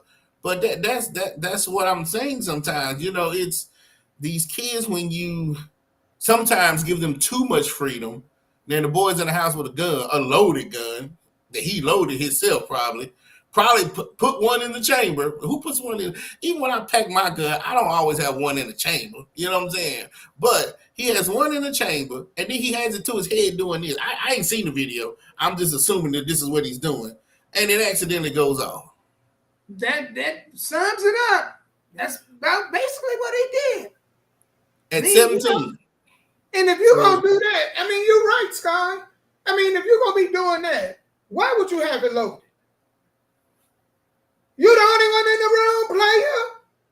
You're the only one in the room. Now, I could be wrong. He might not have had it loaded, and it might have just been one in the chamber, and he didn't know about it. Yeah, but, I mean, man, when I first got mine, one of the first things I did was to understand, how to make sure it's not one in the chain. Correct. That means when I pulled and released it, when I released that clip, then I pulled it to make sure that nothing was in the chain. So I made sure that bullet or that nothing came out, or the bullet that was in there came out. Right. You know what I'm saying? Have an understanding of that. Correct. Man, there's no way I would be picking up my stuff, slinging it around, man, and doing anything without knowing that part first. I wouldn't even I would make sure it'd be an empty clip in there if I got to. And you're right. Making sure you check that ain't one in that chain. Correct. And so then you don't even know where he got the gun from. So the mama comes home, right? She sees her child dead with a bullet in his head. Police get there, ballistic get there. That ain't the end of the story, because if they find out that gun is stolen, that gun has bodies on it, now you bring in CSI, you bring in detectives, then you bring in a whole slew of people that didn't even know how that gun could have been used at a murder that they was been looking at 2-3 months ago. So now you really in shit out of luck. You see what I'm saying? So and you know that mama probably got a call at work. You know how that story went. Mm-hmm. The cops and whatever showed up to the house. Neighbors start calling her, you need to get home quick. You need to get home quick. Something going on at your house. And then she come home and to that. Absolutely. And then now you got to worry about public persona, because now she might be labeled as a bad mom because she wasn't around for the guy to shoot himself, or she didn't teach him well enough at 17 to be playing with guns in the household. So you got all type of variables going on for one child, because he's a child, making a mistake. So now, if I'm in the neighborhood, I don't even want you babysitting my kids, because the last time you had a child, he shot himself in the head. So don't even go to her house. You know what I'm saying? Like, and that's crazy. And she had nothing to do with none of that stuff. And again, if there's a crime part to that gun or whatever, then she's in a hell of a lot more trouble, and she had nothing to do with it. It's just like when I used to go to school, and when one child got in trouble, we all got in trouble. That's the type of thing I'm trying to say. It used to piss me off. Like, hell, he the one that did it. Well, we all got to get in trouble. Or when you're playing football, one person messed up, everybody got to run the hill. Like, yeah, that's the type of thing. And see, and I know some people are thinking that not all guns come with safeties. These newer guns do. If this child just found a gun or got it from one of his homeboys, he could have gotten one of them old school guns that didn't come with a safety. Now a lot of guns come with safeties, but not all guns come with safeties. So he's probably thinking it's the safety zone. I don't know what he's thinking. He's listening to this damn rap music. And the damn thing goes out. Now, did they say he was live? Was he on social media live? He was live. He recorded it. Oh, he was live. Okay, yeah. So, yeah, she probably did get a phone call talking about, hell, I've just seen your son shoot his damn self in the head. That's messed up. That's a messed up call. But not as messed up is this next thing that I'm about to talk about. Mm-hmm. So did y'all see the whole thing with South Park and Lizzo? Man, I saw Lizzo talk about it. It came across my Google feed, and she was sitting in her bed talking about, I'm watching this for the very first time. Somebody told Lizzo that South Park made fun of her. So she's thinking they just made like an image of her, a Cartman of her. Imagine Cartman black with long hair. You know what I'm saying? And then she played that damn thing, and it's supposed to be like Ozempic, but it was called the Lizzo. Oh, my God. Man, I fell out laughing. Without further ado, y'all. Oh, my God. Hold on my cravings to be thinner with Lizzo. It's Lizzo. FDA-approved Lizzo makes you feel good about your weight, and it costs 90% less than Ozempic. I've lowered my standards and my expectations. I controlled all my cravings to be thinner with Lizzo. It's Lizzo. FDA-approved Lizzo makes you feel good about your weight, and it costs 90% less than Ozempic. I've lowered my standards and my expectations. Hold on, I know they got a longer version of this. You don't care about them. How are you managing your weight? Don't you know, Sheila? Now there's a whole new obesity drug for those of us who can't afford Ozempic and Mounjaro. I've controlled all my cravings to be thinner with Lizzo. It's Lizzo. FDA-approved Lizzo makes you feel good about your weight, and it costs 90% less than Ozempic. I've lowered my standards and my expectations. It's Lizzo. In case studies, 70% of patients on Lizzo no longer care how much they weigh. I don't give two shits. Lizzo helps you eat everything you want and keep physical activity to a minimum. Some patients report constipation while listening to Lizzo. Stop listening to Lizzo if you experience Listening to suicidal thoughts. Serious side effects may include pancreatitis, hypertension. This dude doo-dooed out his ear. You know what? I'm pausing that shit. No, he did this shit out his ear. Yeah. South Park, y'all done went too far now. And it's crazy because I thought they was talking about injecting the Lizzo. They talking about listening to her. Like that. This is the drug is listening to her music. And I was like, damn, man, she ain't done nothing to nobody. But that's South Park for you. They don't give a damn. South Park been talking about folks since 1999. That's how long South Park been around. Yeah, they've been dissing folks. And she just woke up to it. Somebody hit up and said, man, did you see that South Park thing last night? I think they talking about you. And then she went live, and that's when I saw it. And she was like, hey, this is my first time looking at it. And then that's what it did. And I thought it was funny because I thought it was like something they were talking about injecting like Ozempic on yourself. But when they said listening to her music causes you to be constant, I like, damn, they talking about her music. Jesus Christ. But he doo-dooed out his ear. I love it. Yeah, I saw that he doo-dooed out his head, yeah. When he doo-dooed out, oh my God, they went too far. Way too far. Oh my God. They do not care, man. They don't care. And bless her heart, a lot of people are like, did it really hurt her feelings or did it not hurt her feelings? And I'm just thinking, I know that had to hurt. Because let me tell you, the fact that you responded, like, if something don't hurt your feelings, if somebody say something and it really don't hurt your feelings, are you going to really respond to it? No, probably not. But I'm not Lizzo neither. I'm not in the public eye, so I don't know. Maybe if I was in the public eye, I might.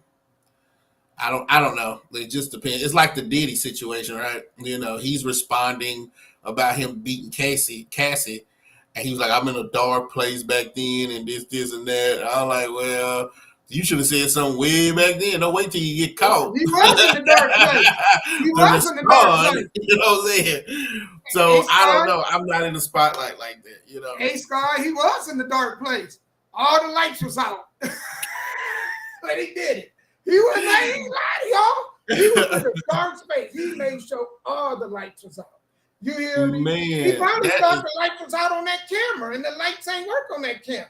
You know what I'm saying? And you know, I had to DoorDash at hotels. Every time you go to a hotel, there's cameras on the outside, cameras on the not inside the room, but if you in a hallway type of hotel where you come off an elevator, there's cameras there. How he not know that there's? He must have been high on something, or he was really mad and just didn't give a damn.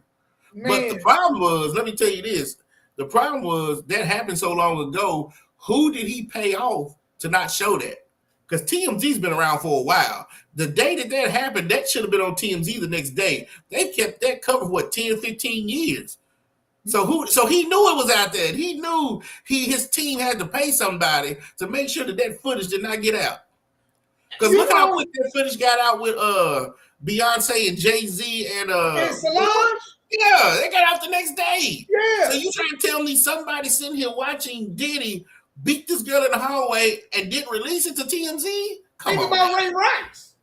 He got out the next day. Yeah. So Diddy knew it was out. He knew this. Man. But he done pissed off the wrong person. Now. He so did. He so did, man. And ladies, I want y'all to think about this before we move on to this last subject. Y'all be talking about y'all want a man of value. What Diddy is a man of value? Is that the kind of stuff that y'all willing to put up with? Because, you know, when you're dealing with a man of value, there's consequences that come with it. So when y'all say man of value, a man that was 6 figures and that could take care of this and take care of that and fit this kind of lifestyle, are you cool with dealing with that part of it also? I mean, wondering minds want to know. You want a man that makes 6 figures who can have sex 3 times a day. For a restaurant? Yeah. I tell girls, you want a man who makes 6 figures and have sex 3 times a day, you ain't his only woman. Trust me. He's going to get bored of you real soon. He has other hotels and other apartments on the other side of the street and all this old stuff that he's sleeping with somebody else. You know what I'm saying? So, yeah. Right. And now I can't say everybody because I'll never say 100% on this show, but 95% of men like that are men that are like, they're powerful, they got money. You ain't the only woman. Come on now. I don't care who you are, how long you been married, what you do. It's just something about their psyche that makes them feel like a man that they can have the wife at home. Because even gangsters did it, right? They have the wife at home and then they have the side chick somewhere else. Right. It come with consequences. I'm just gonna tell y'all. Yeah, that's what Cassie was with. She was with a 6-figure man of value.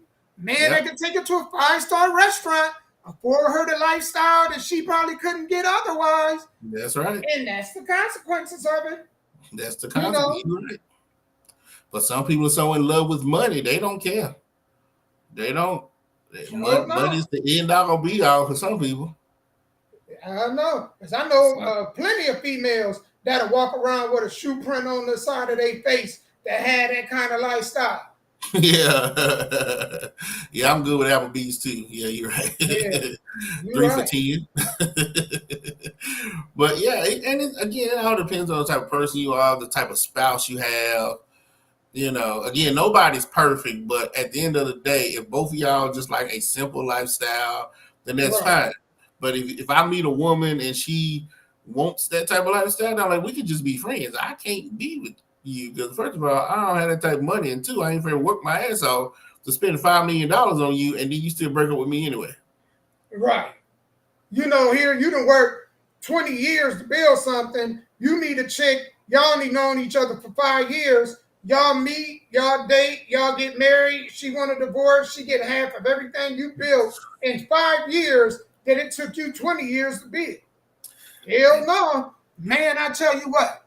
You know, if you ain't already married, when you come across money, do me a favor. Get you a blow-up doll. That's it you did. Get you a blow-up doll. You know what I'm saying? Let the air out when you need to. And then when you need to, air pump that hole back up. You know? Because it ain't worth it. I'm just telling you, it ain't worth it. You know? Well, then, you know what? In a relationship, because these blow-up dolls look real now, right? So if you're the type of guy who likes to swing, but your partner don't want to swing, then buy a male and female blow-up doll, and both of y'all can swing with the blow-up dolls together. You know what I'm saying? So there you go. It's not cheating because, you know, they're not real human beings. But, yeah, I'm with you. Get you a blow-up doll and take care of yourself. So that way you ain't got to worry about feelings, kids, you know, impregnating, somebody trying to divorce you, all that old stuff. Yeah, I can agree with that. Especially if you have a high sex drive, because you know you first spread your seed and get somebody pregnant. Jesus Christ. When you say high sex drive, you mean them nymphos? Well, y'all nymphos ain't nothing out there. I can't give y'all no advice. Hell, y'all nymphos talking about, I got to do 6 times in one day. If I can't get it like that, then I don't want to be with you. Hell no. There's the dough. Hell no, you know. You look better going than you ever did coming. Hell yeah. Yeah, you know, that crack God put in your ass, it looked better going that way than it ever did coming this way. So if that's what you're looking for, go get it. You know, because there's too many women in the world to be chasing one person. I never understood my friends back in the day. I got to have her. Why? Does she got a coochie like Wonder Woman? Like it's millions of girls in this world. Find you somebody, unless you just lazy as shit. Find you somebody who is compatible to you. There's a top for every pot. I'm gonna tell y'all, they got them dolls out now. Y'all know them humanoids. That's what I call them, humanoids. Them female dolls, the hair, and it's like even the feel of them. I gotta show you this video I came across. It messed me up, but I'm like, damn. I used to work at Amazon. Amazon used to sell them. Yeah. Now wait till the moment where they get them where they can walk and cook. You bitches in trouble. Y'all in trouble. When they get them where they can walk and cook and clean, it's over. And they already got machines to do that. Oh my we God. real close in science. The fellas y'all too. Only difference is that the ladies can get them dogs, but when it's time for them to want to have kids, they gotta swing over to the fellas. And it's the same with the fellas. But I know it's a lot of fellas, they be doing it to y'all and they really don't want the kid. When they in your ear and they like, hey, my baby, they really don't mean that shit. Let me just tell you, what that means is this shit feel real good right now. That's what that means. But when they be telling you, I love you, man, have my kid, they don't really mean that. When they say that shit, they ain't got jobs, they ain't got credit, they ain't got houses to put the kids in, they can't even ride the car, kids in the car. So they don't really mean that shit. You know what I'm saying? But I'm telling y'all, when they get Becky 3000, when that bitch learn how to walk and cook and clean, it's over. Because they already got them where they look real and almost feel real. Well, that's what I heard. You know. I mean, you can choose the hair, you can choose the breast size, the butt size. Ain't that some nuts? That is nuts. I was like, she don't talk. She don't Man, talk. wait till they get that heifer. Well, she can clean and cook and wash clothes. Yep. And it's close. Because the way they programming computers right now, they are real close. Yep. What was that movie with the little girl that had the dog that was her best friend? Was it Alice? Like, what was the name of it? And the dog. They got a couple of them out. Can't think of the movie. And but just older. So you gotta make sure if you get one of these Becky 3000, she don't go crazy and try to kill you like the little dog did. I can't think of the name of that damn. Did it start with an M? I can't think of the name of that movie. But yeah, the girl, little dog, she was real, and all of a sudden she was trying to kill everybody in the little girl's life because she wanted to be the only thing in her life. Yeah, I know who you talk about. Yeah. So yeah. Megan. That was the name of Megan. Megan. Yeah. So get you a Megan, an adult Megan 3000. Just make sure that you can have a switch that says nice, bad, crazy bitch. You know what I'm saying? They got another movie out called The Machine. They got a movie called The Machine. That's the same thing. I'm telling you, I think they already got them dogs invented. They just not sure on the stability of it. But they already have. In the way that y'all talking, people, they rather have a company of animals over humans. We already there as a society. There's a battle, a war between the sexes, male and female. And so they real close with coming out with these things. Yeah. I mean, close. They might be real. I saw, and this is off time, but I saw what they supposed to have a hotel for outer space by 2027. I don't know if you saw that or not. So you could rent a hotel in outer space by 2027 if you got the money. Could you imagine it? Being in the middle of outer goddamn space above the earth, living in a hotel? Or it might have been an apartment complex. I can't forget. It was one of the two. So if you know they're going to do that. Yeah, if you know they're going to do that by 2027, these dogs are probably, hell, some of these heifers that out here look like these dogs. Yeah, they probably do exist.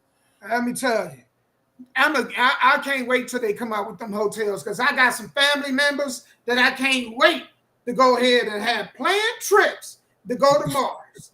And I hope that shit break down once it get up there. Leave them up there. You know what I'm saying? Right.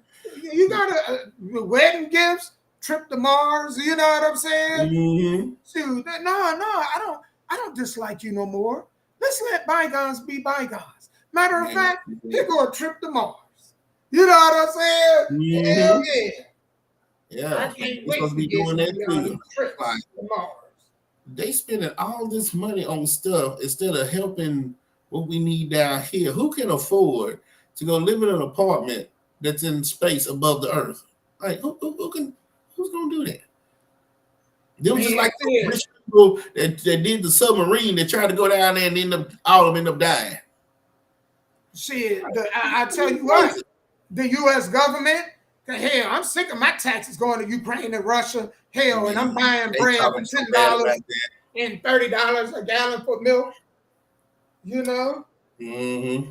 That they talking about that. They was talking about how Russia, China, it might be Korea and Ukraine, right? or Taiwan, they're about to leave the American dollar. They're about to start their own currency. And once that happens, we fucked. Excuse my language, yeah.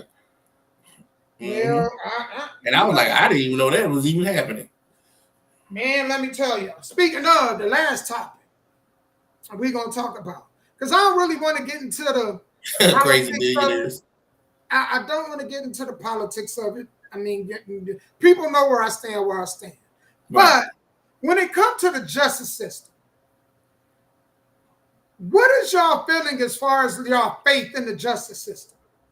I mean, did what happened last week change it? Did it not move the needle? What happened last week? Well, you know, man, the number 45 was convicted of 34 counts. So they found him. I thought it said not guilty. Oh no, he was gonna be guilty from day one. Hell, man, they was gonna. I would have been shocked if he wasn't guilty. They just showed him with Dana White walking into a UFC event, right? And at the top it said Trump found not guilty, and so I thought I read. Oh no, that brother guilty. They found him guilty. Oh, okay. You know, and I would have been shocked if they didn't find him guilty. I would have been more shocked if they didn't find him guilty than them finding him guilty.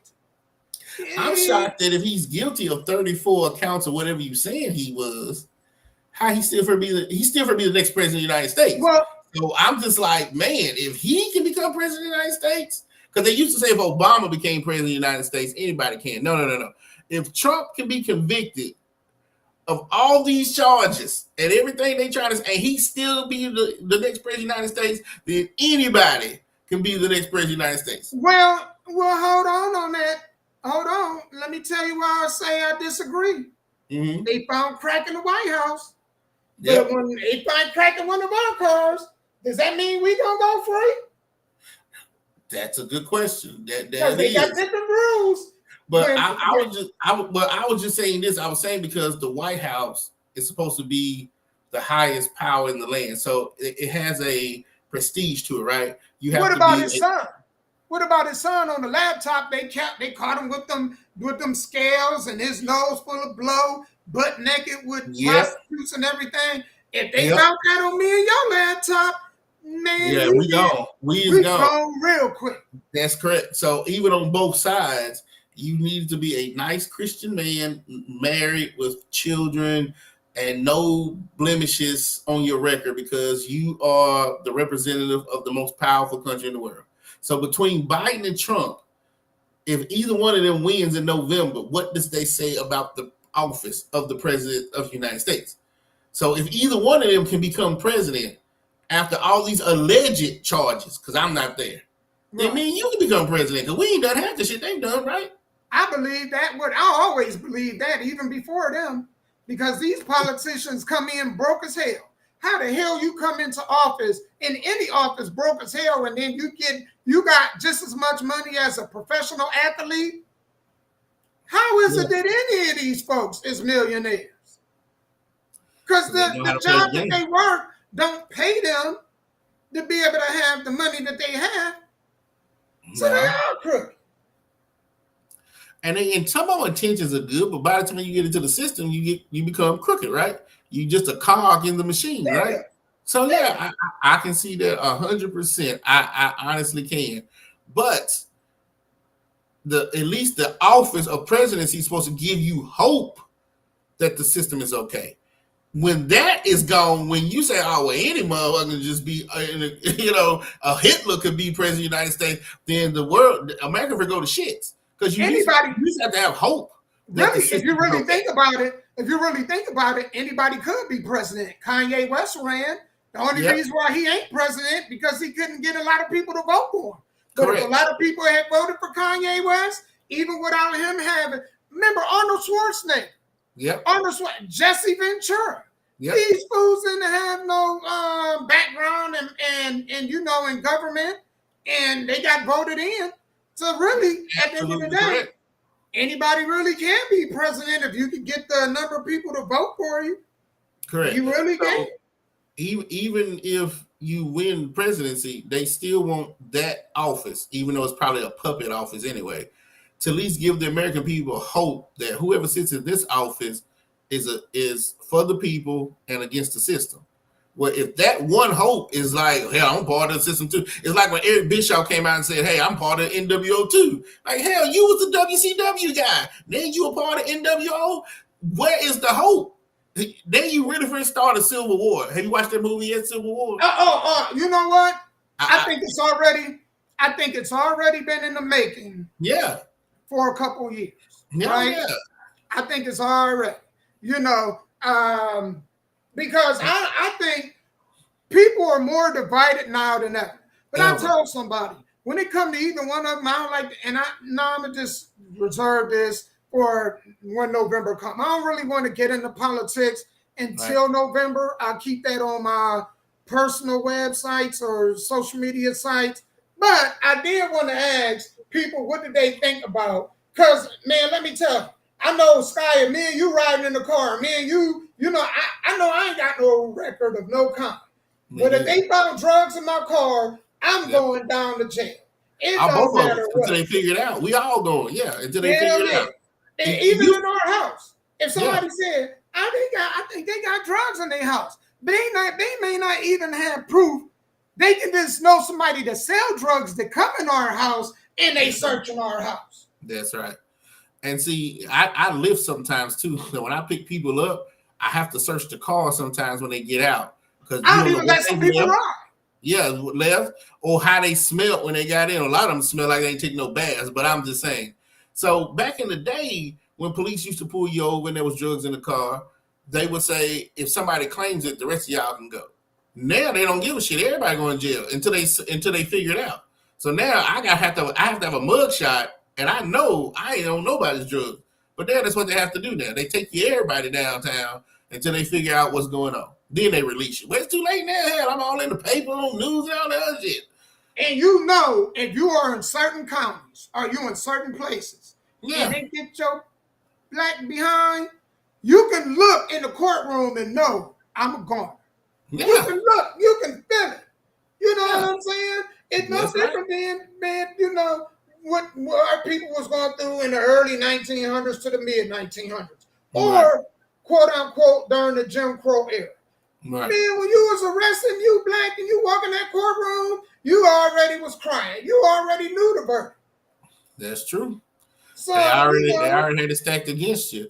And a lot of black folks couldn't afford lawyers nowhere. That's why they came out with public defenders. And they ain't worth a damn. Right.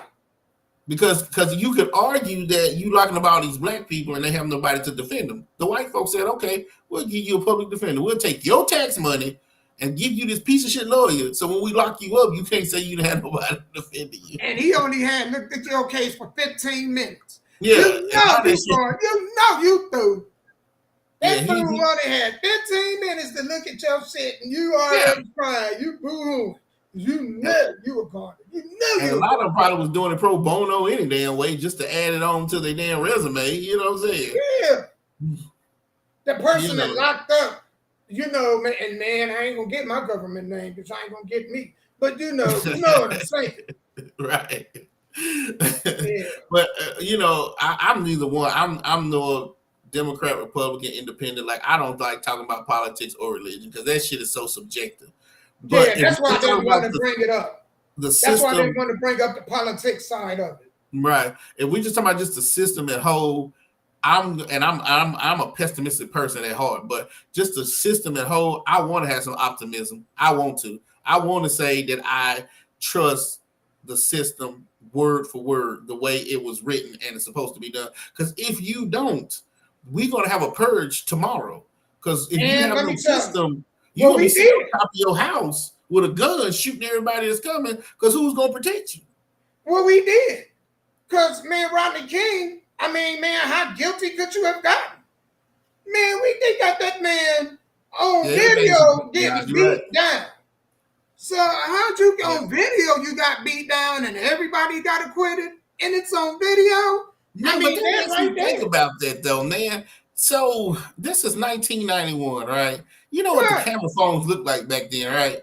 So you had that one person that actually had a good phone with a camera who at the right time caught him getting beat.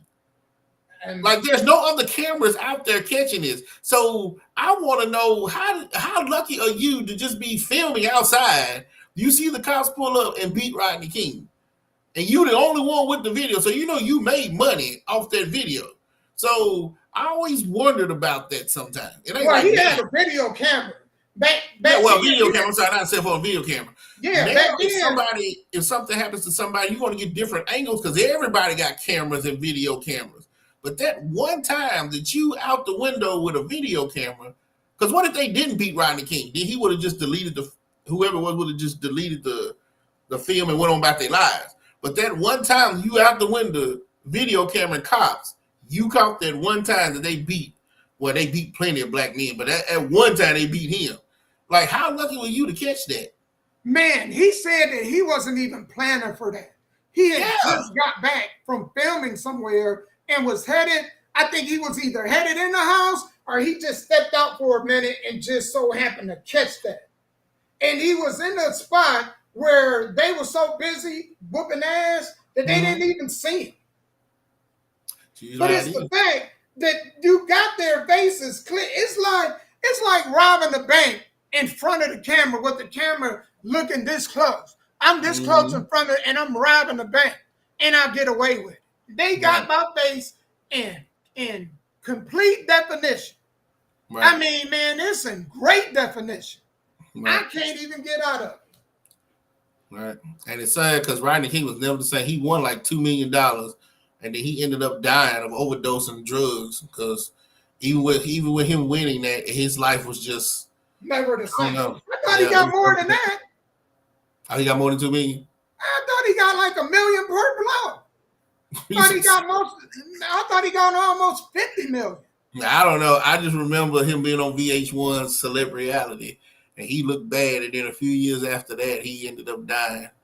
Yeah, and you know he blew through all that money, right? So when he died broke. Oh, yeah. Of course. Because when you get that kind of money, people don't understand, man. When you got to file them taxes every year, man, that money getting taxed. Yeah. You know what I'm saying? And every time you spend that money, taxes on it, hell. I mean, that's why I don't believe in people that play the lottery. You play the lottery every time you spend the money, man, they just getting their money back. That's all they doing. They getting their money back. Welcome to economics. Welcome to economics. So, I mean, so that's my answer to your question on that. If when we stop believing in the system, then you better go buy you some more guns. Because I was telling somebody like The Walking Dead and Planet of the Apes, if you watch any of those things, it's not about the apes. Apes are going to be apes. And it's not about the zombies. It's about you, the American people. How do you live when society is not normal no more? When you wake up one day, there's no Kroger's, there's no Walmart, there's no nothing. Everything you've known for all your life is gone. How do you survive? And that's what the zombie was about, and that's what Planet of the Apes were about. When humans were no longer at the top of the food chain and the normal was upside down, how do you survive? And so this is what we're about to head to right now, because again, we are so divided that it's not normal no more. Right. And so the only thing that's left is people saying, hey, this Constitution, this justice system, you still have to believe in it like the American dollar. But when that's all gone, yeah. It's over. Man, Naj, I want to thank you for being here. I don't know if Faith is here anymore, but yeah, she's probably gone. And yeah, Miranda, thank you for commenting. Shouts out to that came across my feed, Mike Cobb, for liking the show. If you still listen, Mike. Yeah, thank y'all so much. Hey, we've received 100 messages today with Restream chat. Nice. That's what's up, y'all. Thank y'all. I don't know who the Stoneway is. This might be somebody that just attached to it. So, but man, if y'all can, man, share this. Yeah, share this, man. That's the only way. That's the fastest way to help us grow. Yeah, Sky, man, it is awesome. Always awesome, man. To do a show with you. I know I want to leave with this. The only thing guaranteed in life is death. So don't worry about things that you can't control. Only worry about the things that you can. And Always be accountable for yourself first before you hold anybody else accountable. That's absolutely correct. He is telling the absolute truth. Thank y'all, everybody who's commented, everybody who's been watching. You know, till next Tuesday. Whether you agree or disagree, we just glad that you are a part of it. And next week, we will have it where y'all can call in. Oh, right? Come on now. And Sky, I'll let you know toward the latter of the week. Actually, I announced the number on here. Y'all see the number going across. All right. And we'll probably do it at the end of the show. So people like last 10 minutes, anybody that have a comment or something they want to say, we'll give them that road to go ahead and say it. That's right. Absolutely. And I can't wait to hear y'all comments. Because a lot of people be talking to me after the show. Like, why don't y'all ever type and comment? Now, I want to come on. I got something to say. I said, okay, well, now, here we go. Yep, put out the phone number. You go ahead and call, and let's see what's on your mind. Yep. So, hey, y'all, until next Tuesday, we looking forward to it. Peace, love, and thank y'all for tuning in. Thank y'all. Y'all have a great week.